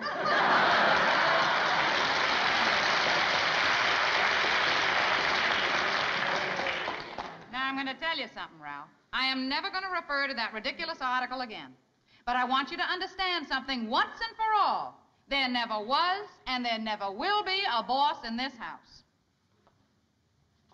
Now, let me straighten you out about something. There has been, there is, and there always will be a boss in this house, and that boss is me. I'm glad Norton brought the paper down. I'm glad you saw it. Because today is the day that I was emancipated. I'm the boss, Alice, and you might as well get it into your head. And I'm glad about it. Very glad I'm the boss. Very glad that you know it. Practically calls for a celebration. I'm going to celebrate. Is that bottle of wine that I was supposed to give your brother for Christmas still in the closet? Yeah. Well, then watch this. What do you think you're going to do, Ralph? You'll find out what I'm going to do. I'm going to celebrate. I'm going to drink it. Ralph, you're not going to drink that wine. I certainly am. Ralph, you know what drinking does to you. Now, one drink of that, Ralph, and you'll be just so deathly sick you won't even be able to go to work tomorrow. Are you kidding? Drinking doesn't affect me. Oh, no? Then how about the time we ate in that Hungarian restaurant? You had a 2-day hangover from a slice of rum cake. Now, you're not touching that bottle, Ralph. Don't you ever tell me not to touch anything in this house. Just make sure you don't touch anything in this house. Now, I'm going up and get my pal Norton, who I rudely threw out of here. And he's coming down and celebrate the emancipation. How do you like that? Ralph, what did you say to my kid? For once, Trixie, you're right. I was out of place when I said anything to Norton. What'd you throw him out of here for? Because I made a mistake. I'm very happy now that he came down here and brought this whole thing to a head. Because now she knows it and I know it. And you know it. I'm the boss of this house. And Norton's the boss of his house. And I'm going up, bring him down, and we're going to celebrate the emancipation. Ha! Ha! What is this all about? Here. This appeared in tonight's paper. Now Ralph's out to prove that he's the head of the house, and he's making a test case out of it. He's going to get Norton to bring him down here, and they're going to drink this bottle of wine. Oh, this is terrible. Well, what am I going to do, Trix? I can't let Ralph drink that. We'll have to think of something or they'll both get sick. I got it. What good will that do? They'll just go out and buy another bottle. Oh, no, they won't. I'm going to fill this bottle up with grape juice. Just wait and Grape see. juice? Won't Ralph know it's grape juice? Oh, of course not. Take this a sec, thanks. Ralph? Not the kind of drinker he is. Here, Trix. He'll never even know the difference. And besides, the bottle is still going to smell like wine. Yeah. See, I better fill it all the way up. Only trouble is, do you think Ed will know the difference? Oh, don't worry about him. He gets tipsy from reading the label. Besides, Alice, I think all they're really interested in is having one drink, just to prove that they can get away with it. You know what I mean? Yeah. Now, let me just get rid of this. Okay. Come on, my pal. Right this way. Out of the way, girls. Some men are going to do some drinking. Sit down there, pal. Thank you.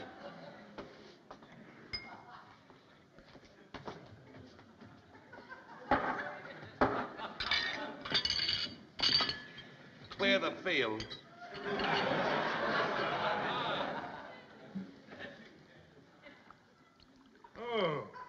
looking bottle of wine, eh? Norton, I propose a toast. The first toast to my wife, who finally has found her place.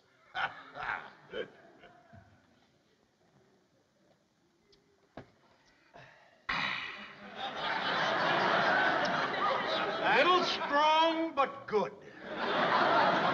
Very amusing little bottle of wine.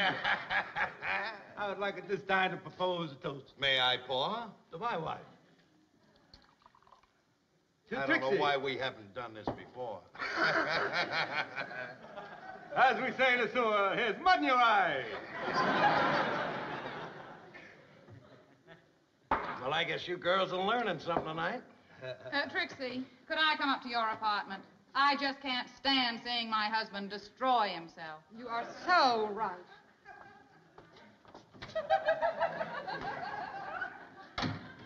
I think they were drinking. But you gotta look at the label. Let's have another one, pal. Pour away, mine host. Pour away, mine host. Can't walk on one leg. Luck.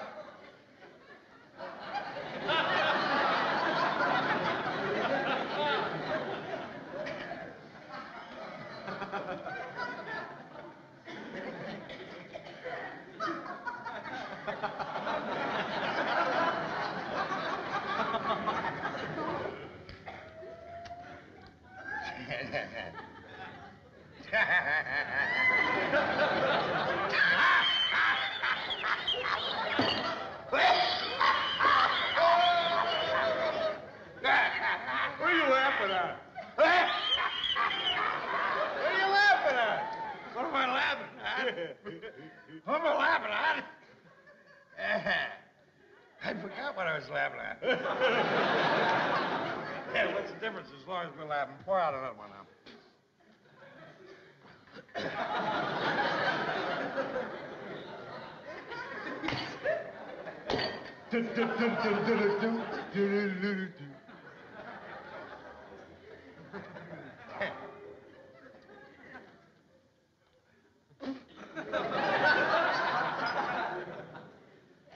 Wait. Nah, never mind.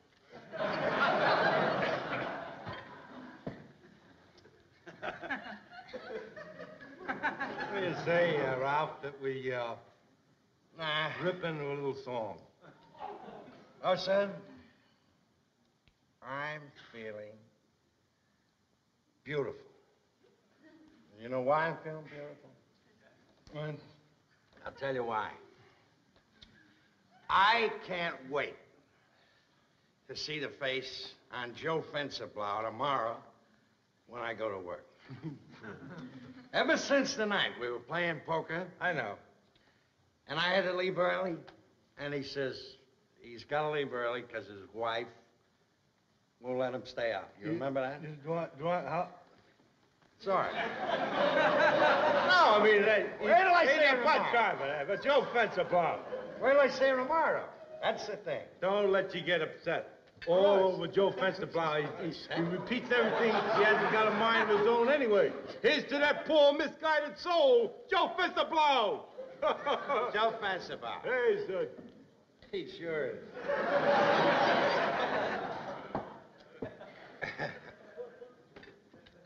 Ba-ba-ba-boo. Feel like I had hair on my face or something.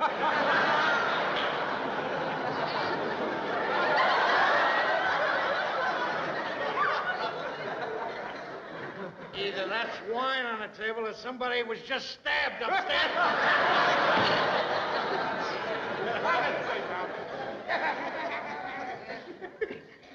Huh?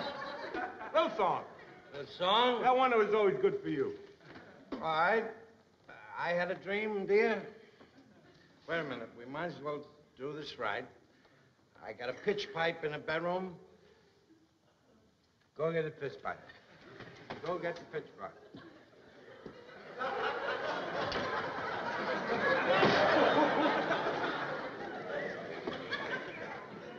Everything's going real fast. The table ain't level.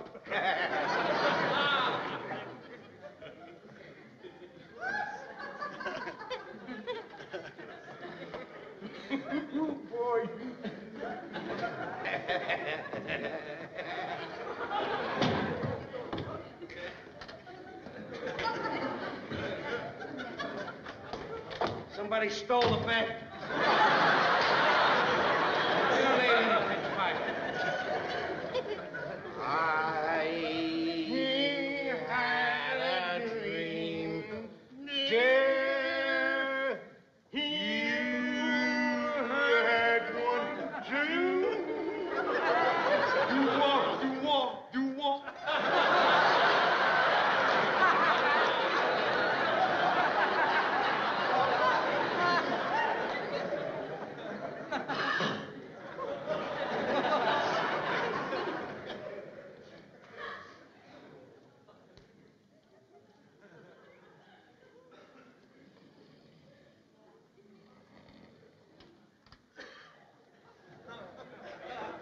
Well, there they are, our dashing, debonair, devil-may-care playboys.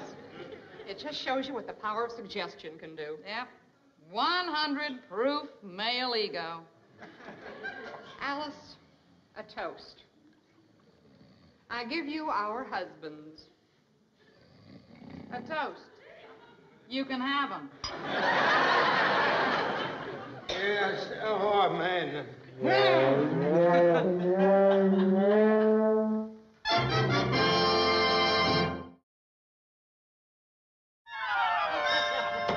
Hey, Fred, how do you like this for a clincher?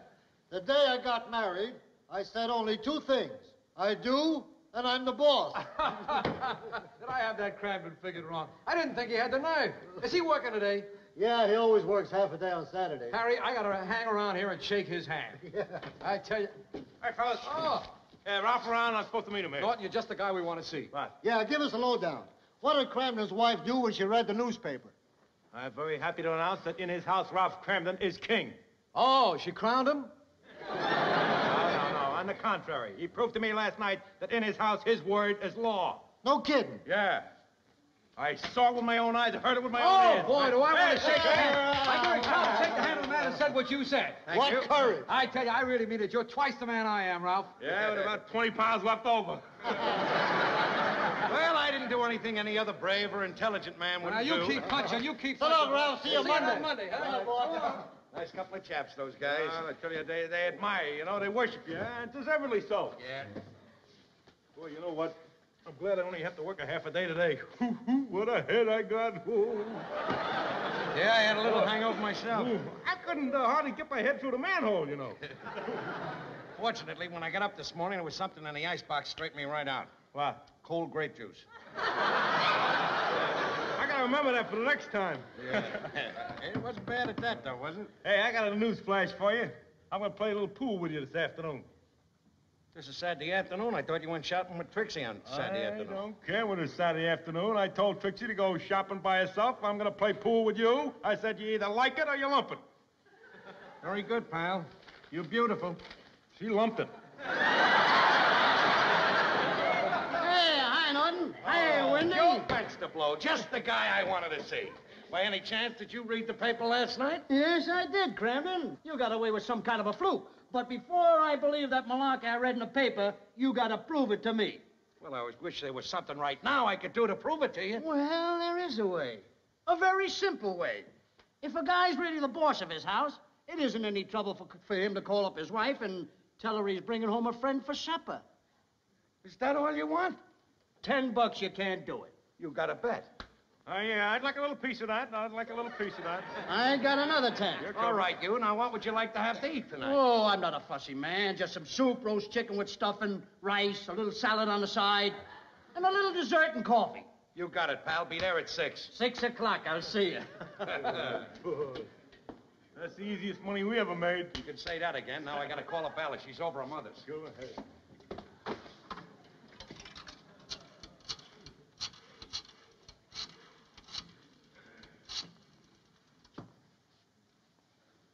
Hello? Is Alice there? This is Ralph. Alice? Look, run right home now and start cooking. I'm bringing a friend over. Alice? Alice! She hung up. Well, there goes the $20. Is that all you're worried about? Fenster Blau finds out that she wouldn't cook the supper, it'll be all over the depot tomorrow. What are we gonna do? What? You and I. What? We're going home. We're going to cook that meal ourselves. When Fenster Blau gets there tonight, I'll say that Alice cooked it, but she had an appointment. She had to leave. That's a good idea. After all, men are the best chefs, aren't they? Oscar de Waldorf, Pierre of the Ritz, Grace Kelly's father. What has Grace Kelly's father got to do with it? He cooked up a pretty sweet dish.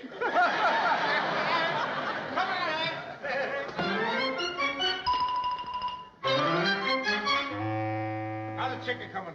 As soon as I get the dressing sewn up, I'm all ready. I think that salad's about ready for seasoning. Whoop! Water's burning. Where's the wild rice? It's right in front of you. How much do I put in here? Well, there's 3 of us. It's a small box. You better put it all in case it's too much. I won't eat it. Okay.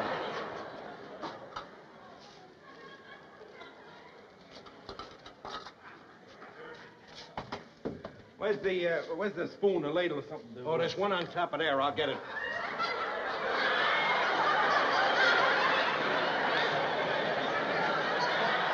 You got a new watch, Bob? Shut up! Get the chicken in there. Hurry up. We'll be here any minute. No sense to hurry up. I'll have this thing ready by the time he gets here. All right. I'll just turn it up full, cook it twice the time. There you go. Well, the soup's on. The chicken's in the oven. We got the salad. Yep. Got the dessert already in the icebox. I want to tell you something. Every husband should cook, just to show his wife that she's dramatizing the difficulties of cooking. Look, we went out, did the shopping, got the food all prepared, put it in the oven, and it's all ready to go, and we've only taken 2 hours on the whole job. That's right. They make big... Hey, what's the light? Look out! Oh, wait. Boy, that is the wildest light I've ever seen.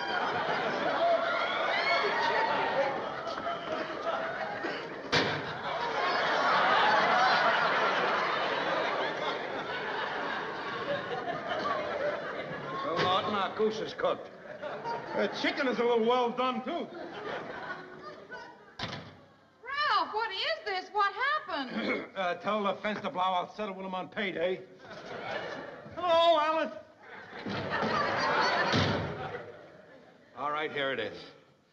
When I called you up today, I wanted you to come home and cook because I invited Fenster Blau over here to have something to eat. I wanted to show him that I was boss of the house.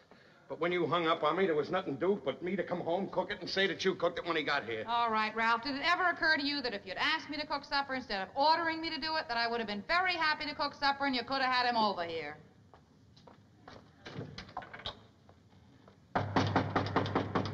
Come in. 6 o'clock on the button. I'm ready for supper. There ain't gonna be any supper. Well, I'm not surprised. I didn't think there would be. Oh, hello, Mr. Fenster Blau. Please excuse this mess. Oh, hello, Mrs. Cramden. I guess I owe you some sort of an apology. I had planned to have dinner all ready when you got here, but while I was in the midst of cooking, that crazy stove went blooey and made this terrible mess here. So I guess the only thing that I can do is give you a rain check, and, well, if you can come tomorrow night, I'll cook you the greatest meal you ever had. Gee, that's awfully nice of you, Mrs. Cramden. I'll be here. Good. Well, Ralph, I guess I owe you some money. No, that's okay, Joe. We're even. Okay. Just be here tomorrow. See you tomorrow night, folks. Night. Baby, you're the greatest.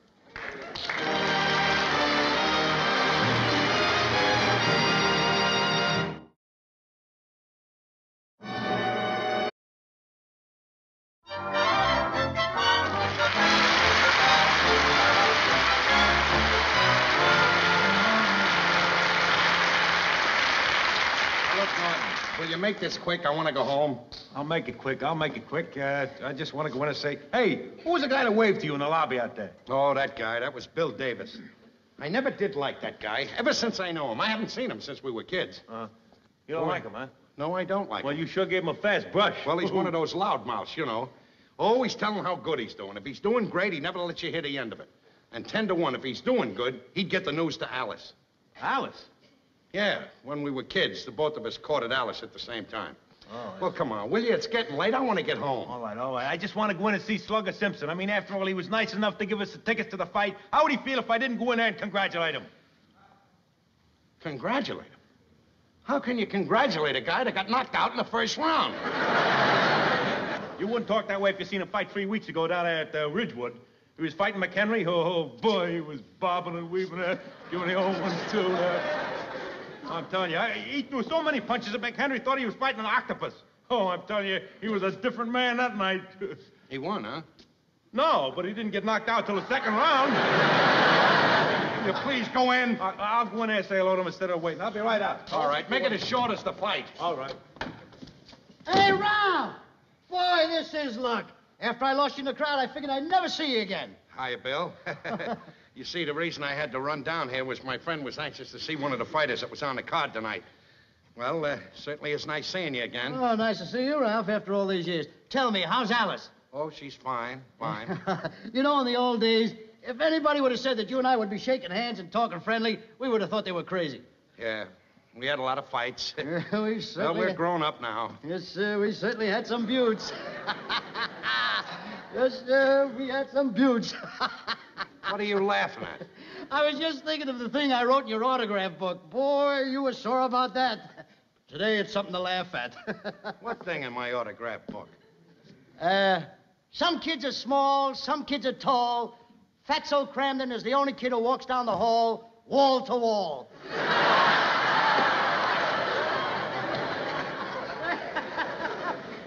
Funny, isn't it, huh? Very funny. Yes, sir. Hey, you're up. Told you I wouldn't keep you waiting. Oh, Norton, this is Bill Davis. This is my friend, Ed Norton. Hey, slip me fine so I know you're alive. Glad to know you, glad to know you. Well, how are you doing? Oh, great. Couldn't be better. You know, I moved to Chicago. Got my own manufacturing business. My headquarters in Chicago, my plants are in Akron. I'm figuring on opening a branch office in New York, so my wife and I took a business trip. Say, how about you, Ralph? Oh, I'm doing great. Yeah? What's your line? Transportation business. Transportation business? Yes, Gotham Bus Company. What do you do? Oh, I run things. Hey, that's quite a company. And you run things? Yep. Oh, yeah, he's in the driver's seat.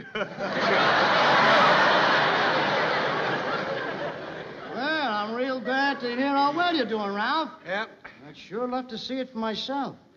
Hey, suppose I come over and you show me around the place tomorrow. Oh, tomorrow? Well, I'm not going to be there tomorrow. I'm very busy doing some outside work. Well, I don't want to take you away from your work. You break for lunch, don't you? How about then? Well, I'm not going to be around for lunch. I have some important meetings around lunchtime. Take up all my time. Well, I'm an early riser. I'll be there the first thing in the morning, 8:30. Oh, no. Right around that time, I have most of my appointments. Yeah, he sees loads of people between 8 and 9 in the morning. Too bad I'm flying back tomorrow evening, or we could have made it for another day. Oh, you're flying back tomorrow night, huh? Yeah. Yes, it is a shame. I would have liked to take you over and showed you my office, taking you around the place. Gee, swell. Where you located, Ralph? Oh, down on 9th and 48th Street. Tomorrow I'll stop in for a minute and see your setup. Oh, you can't do that. I won't be there. Oh, don't worry about it. You're the boss. Leave word with your secretary to have one of your employees show me around. I'll be there at 6. Wait a minute. Don't come at 6 o'clock. Come around 6:30, and I'll come back from whatever I'm doing, and I'll show you around personally. Oh, Ralph, I don't want to put you in any trouble. Trouble's his middle name. Yeah. It's no trouble at all. You just be there at 6:30, and I'll take you around. Okay, it's a date. I'll be there at 6:30 at your office. Okay, pal. Nice meeting you, Mr. Norton. And I'm sure glad I ran into you, Ralph. Yeah, me too. So long. Well, General, what is your plan? Don't worry, I got it figured out. That's why I told him 6:30 instead of 6 o'clock. At 6 o'clock, Mr. Monahan and all the office help go home. Now, I gotta take a chance and make believe that Mr. Monahan's office is my office. He'll be home. He'll never know the difference. Well, what happens if Billy Boy asks one of the bus drivers where Mr. Cramden's office is? That will not happen. There's only one way to get into the building. That's the main entrance. You will be down at the main entrance. As soon as he comes in, you bring him right up to my office. I mean, Monahan's office. And he'll think it's my office. And incidentally, when you finish work tomorrow, put on a suit. I'll have to wear a suit, too. Yeah, sure. Well, I'll be glad to help out any way I can. But I don't understand. Why do you have to make out you're such a big shot? I had to, Norton. I just had to. You see, when we were kids, both of us were caught in Alice at the same time. Both of us promised her the moon. Well, I don't want him to think that he made it and I didn't, just for Alice's sake. Oh, I see. You and your pride, you got a nice job, you're happy in your work, and just because he's a rival of yours, you got to be pretending that you're something you ain't. Boy, I'm telling you, I bumped into a guy a couple of months ago that the Trixie was wild about. You know, used to go around together. I didn't put on any airs, you know. When he asked me what I did, I told him I was a sewer worker. I didn't try to make no impression. I didn't care what he thought. What did he do? He was a garbage collector.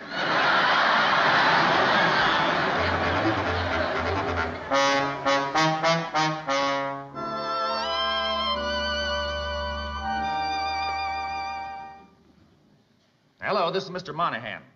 May I speak to my wife, please? Thank you. Hello, dear. Yes, I find I'm going to be detained at the office for a little while. Yes, I do realize it's after 6 o'clock. Well, I can't promise you, but I expect I'll be leaving here, between 6:30 and 7. Well, I'm sorry, dear, but I just couldn't help it. All right, dear, then I'll call you when I'm just about ready to leave. Thank you. Bye-bye.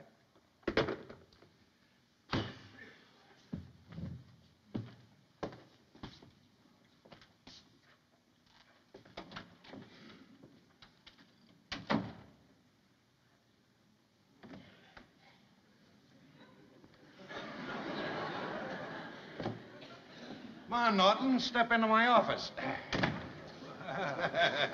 it is. Well, so far your luck is holding out, Ralphie boy. Don't worry, I knew what I was doing. When 6 o'clock comes, boom, home they go. Well, when Davis comes up here, he's got to think that I'm the head of the whole bus company. Yeah. Now listen, RK, now just listen to me for a minute. When I bring him up here, remember, you are the president of the Gotham Bus Company, not a driver. So don't give yourself away by yelling, step to the rear of the office. You know. Just go downstairs and bring him up as soon as he gets here, and I'll be right behind the desk. All right?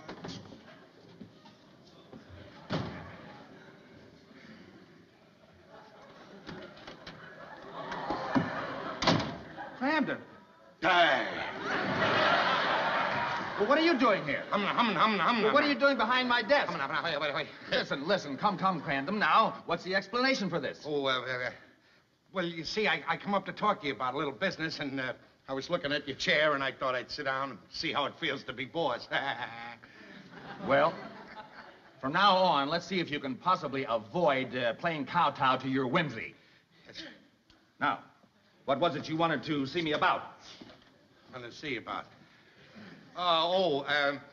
Do you think that you could arrange for a promotion for me to, like, dispatcher or something like that? Crandon, you know you've been around here long enough to know that Mr. Muller has complete say over those promotions. Yes, sir. Now, if there's any other suggestion or anything that Yes, Mr. Monahan. Hello. Oh, yes, Riley. Yes, I'll be right down. Now, be sure you have everything set up. Yes, I can only spare you 10 minutes. All right, right. Well, I'm sorry. Well, if there's nothing else, No, there's nothing else. Bye. Good night. Night.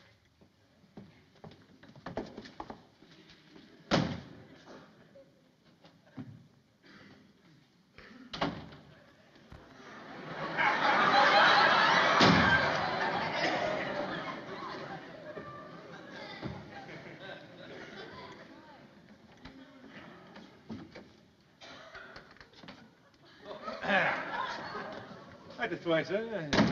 Mr. Davis to see you, Mr. Crandon. Hello, Bill. How are you? Ralph, this is a very impressive-looking place you've got here. Thank you very much. Boy, what an office. Well, I'm glad you had the chance to see it. Now, let's get going. Go? I just came here. Well, I don't want you to miss your plane. Oh, if that's what you're worrying about, forget it. I got plenty of time. Let's sit around and talk. Wait a minute. Look, I forgot to tell you this. After I made the appointment with you, you see, I found out that I had a lot of work to do, and I got to do it right away. Oh, relax, Ralph, will you? You know, I've seen a lot of big executives like you burn yourselves out. Take my advice and slow down. Yeah, I'll start tomorrow now, can we? Oh, nothing doing, nothing doing. You're starting right now. You and I are going to have a nice, leisurely chat about old times. And I guarantee you before long, and say in about a half hour or so, you'll feel like a new man. A half hour? But I haven't got a half hour. I have an appointment with Mr. Monahan in 10 minutes. Sheesh. Ralph, you're all wound up. Why don't you call this Monahan character and cancel your appointment? I can't call. You see, the phones are all shut off. I gotta hand it to you, Ralph. I never dreamed that you'd ever be the head of an operation like this. And you sure did it fast. Yeah, practically overnight. Excuse me for interrupting, R.K., but it's 20 minutes to Monahan. Yes. 20 minutes to 7. Yes, I'm very sorry, but I just have to get to my work now. Well, if you got to, you got to. Hey, maybe the next time I come to town, we can get together with the wives. Well, that'd be fine. I'll get in touch with you. Thank you very much. Say, what's the phone number here? Well, don't call me here. Call me at home. Oh, sure, all right. What's your home number? It's an unlisted number. I can never think of that number. Oh, yes. Bensonhurst 60098. Can I always get you there? Oh, yeah. Trixie the maid is always there. Well, thank you very much. Now, will you show Mr. Davis down to the street? Oh, okay, Ralph. Bye. I'll be seeing you, and I'll tell you something the first thing in the morning. Yes, thank you. Thank you. Oh.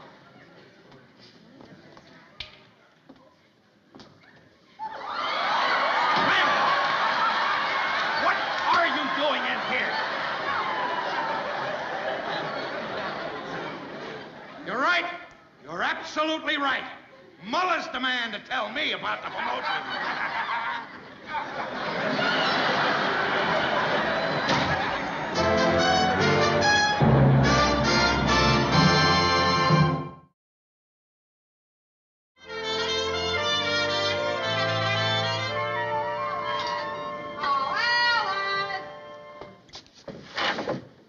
What is it, Trix? Telephone! Oh, gee, I can't come now. I'm just starting supper. Okay.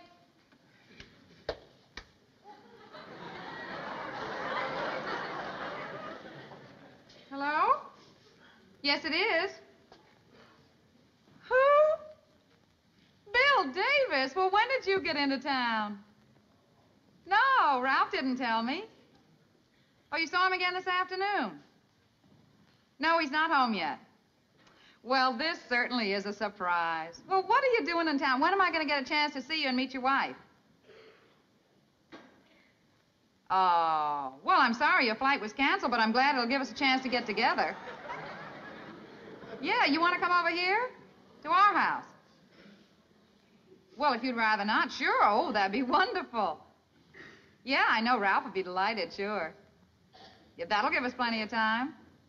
All right, we'll meet you in the Colonnade room at 9:30. Oh, I'm really looking forward to seeing you, Bill. All right, bye-bye. Take it away, Trix. Okay.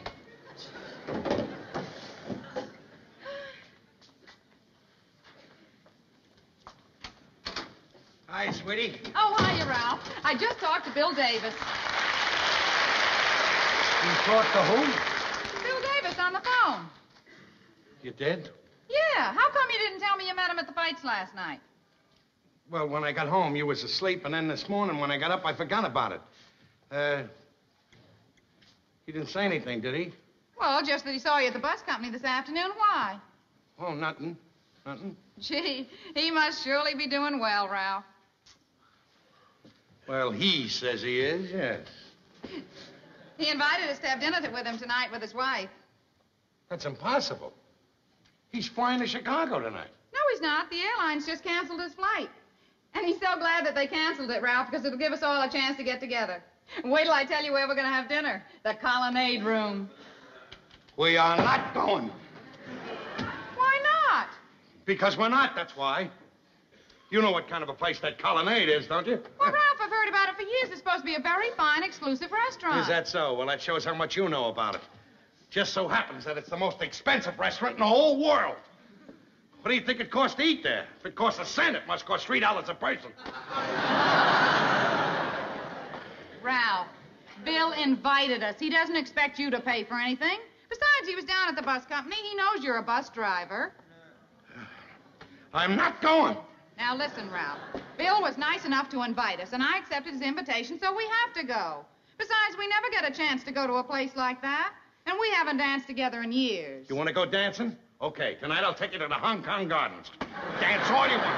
Oh, Ralph. You can even have those sweet and sour lychee nuts that you like. The whole break. I'll go the whole route tonight. Listen, Ralph, this is a lot of nonsense. You can't give me one good reason why we shouldn't have dinner with Bill and his wife. I can't? I'll give you a reason. The food at the Colonnade is no good, that's why. How can you say that? How can I say it? Name me one truck driver who eats there. Oh.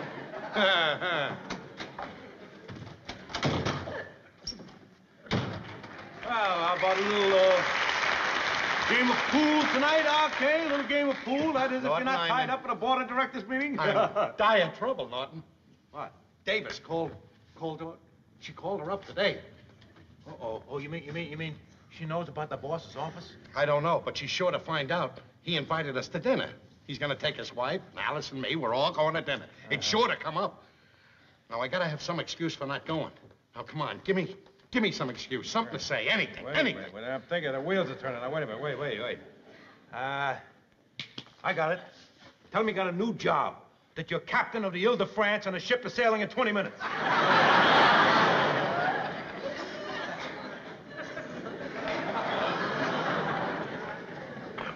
What good is that gonna do? Will you ask for anything if that isn't anything? I don't know what is. Anybody to ask you for an idea must be an idiot. Come on, Norton, give me an idea. Wait a minute. Will you stop getting in such a stew? Don't worry about it. When you're together, don't talk about business. Get off the subject. Talk about something else. Don't talk about business. That's right.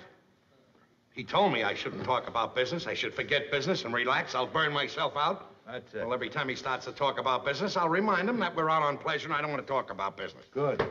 Certainly glad I thought of that. All right. Now, listen, let this be a lesson to you. I mean, all the time when you start to show off, it gets bigger and bigger, and it grows and grows like a chain reaction. I mean, you got out of it easy this time, but you may not be so lucky next time. I know it, Norton, I know. Me and my silly pride. I promise you this, Norton. I'm gonna learn. I'm gonna learn from here on in how to swallow my pride. Well, that ought not to be too hard. You've learned how to swallow everything else. Get out!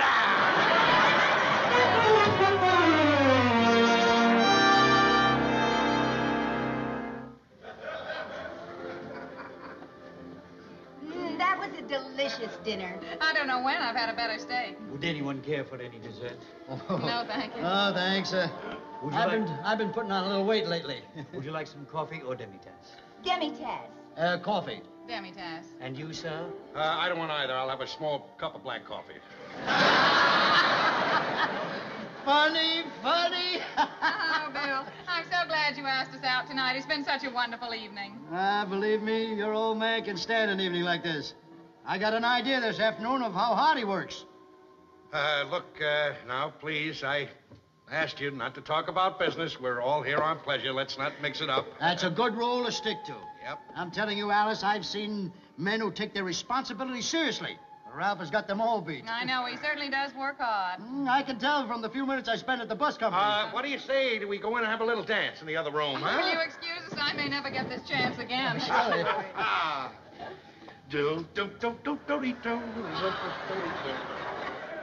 know, it was certainly nice of Ralph to invite us here tonight. Well, I've got something to confess to you, Millie. I invited them. You invited them? Yeah.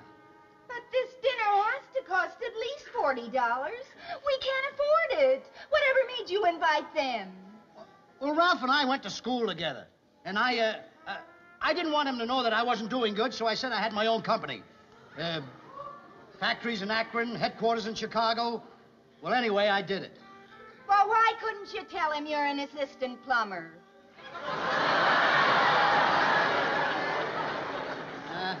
I guess it was my foolish pride. Oh, Bill. Now what are you going to do when the check comes? Look, Ralph is the head of a bus company. This is his town. He's not going to let me pay the check. Well, I don't know. Listen to me, will you, Millie?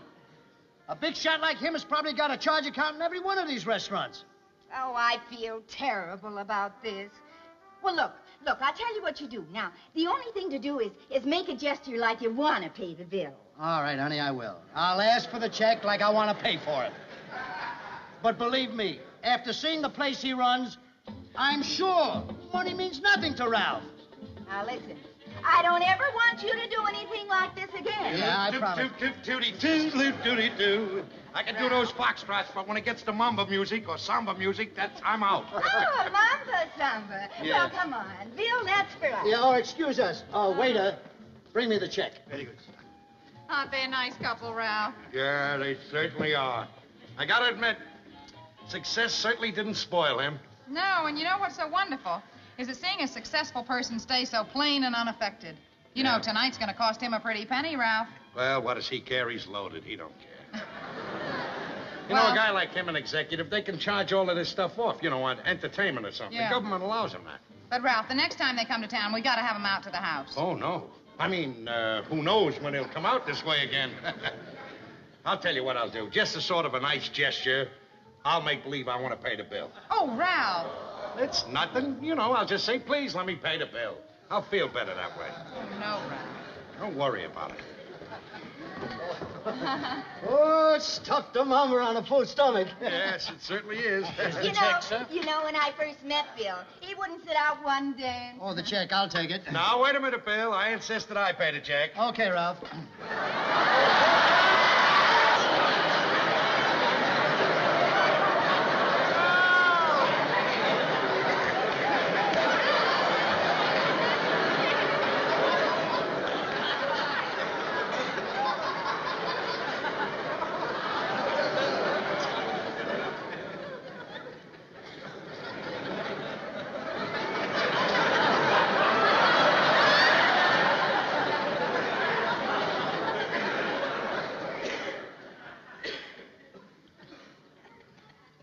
I got a confession to make.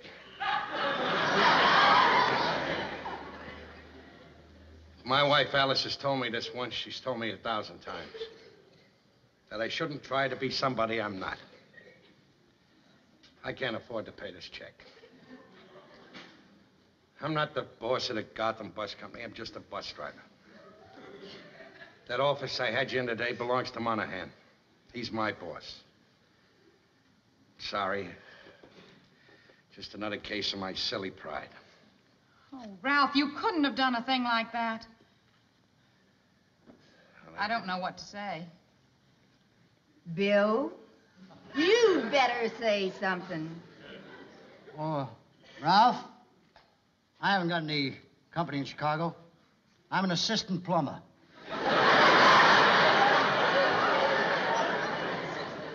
We didn't come here by plane. We came by bus. I can't afford to pay the check either.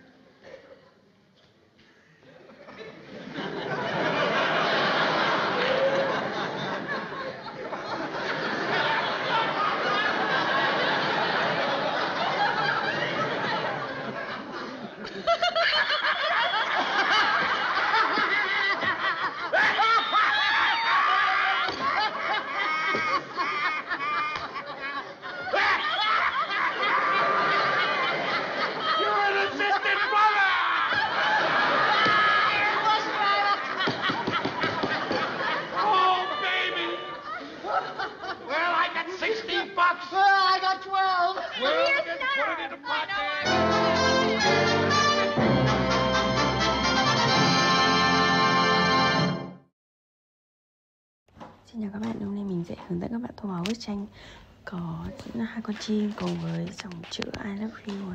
Các bạn cùng mình tô bức tranh này nha.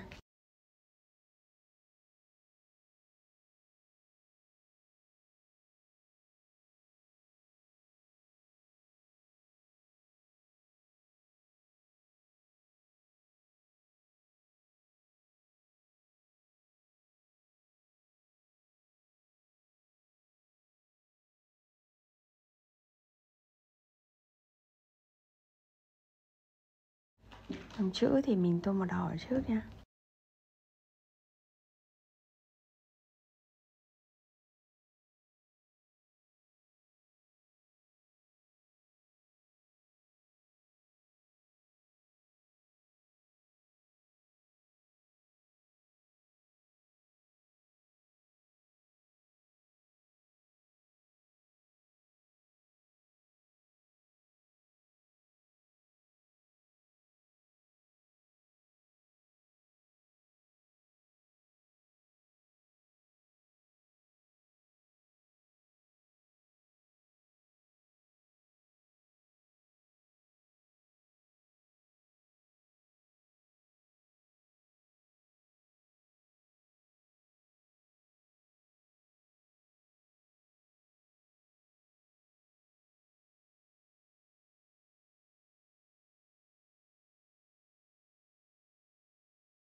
Cả chữ I love you này mình đều tô màu đỏ.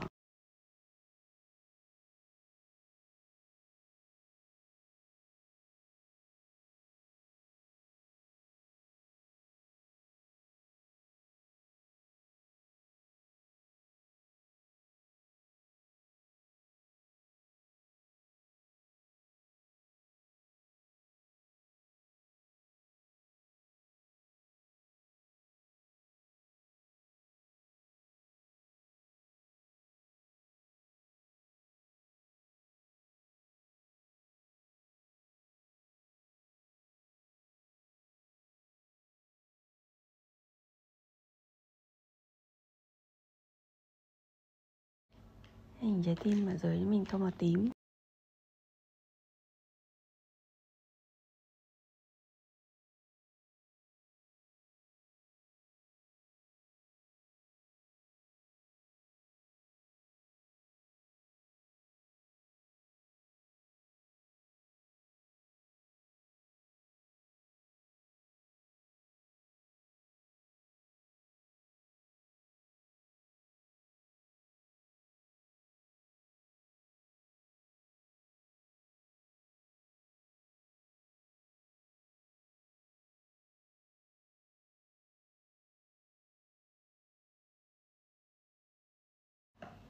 Hình trái tim này mình tô màu hồng. Các bạn nhớ theo dõi hết video để xem thành quả của mình nha.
Các bạn ơi, vậy là chúng mình đã hoàn thành xong bức tranh ngày hôm nay rồi đấy. Các bạn hãy cho mình biết ý kiến của các bạn về bức tranh này nhé.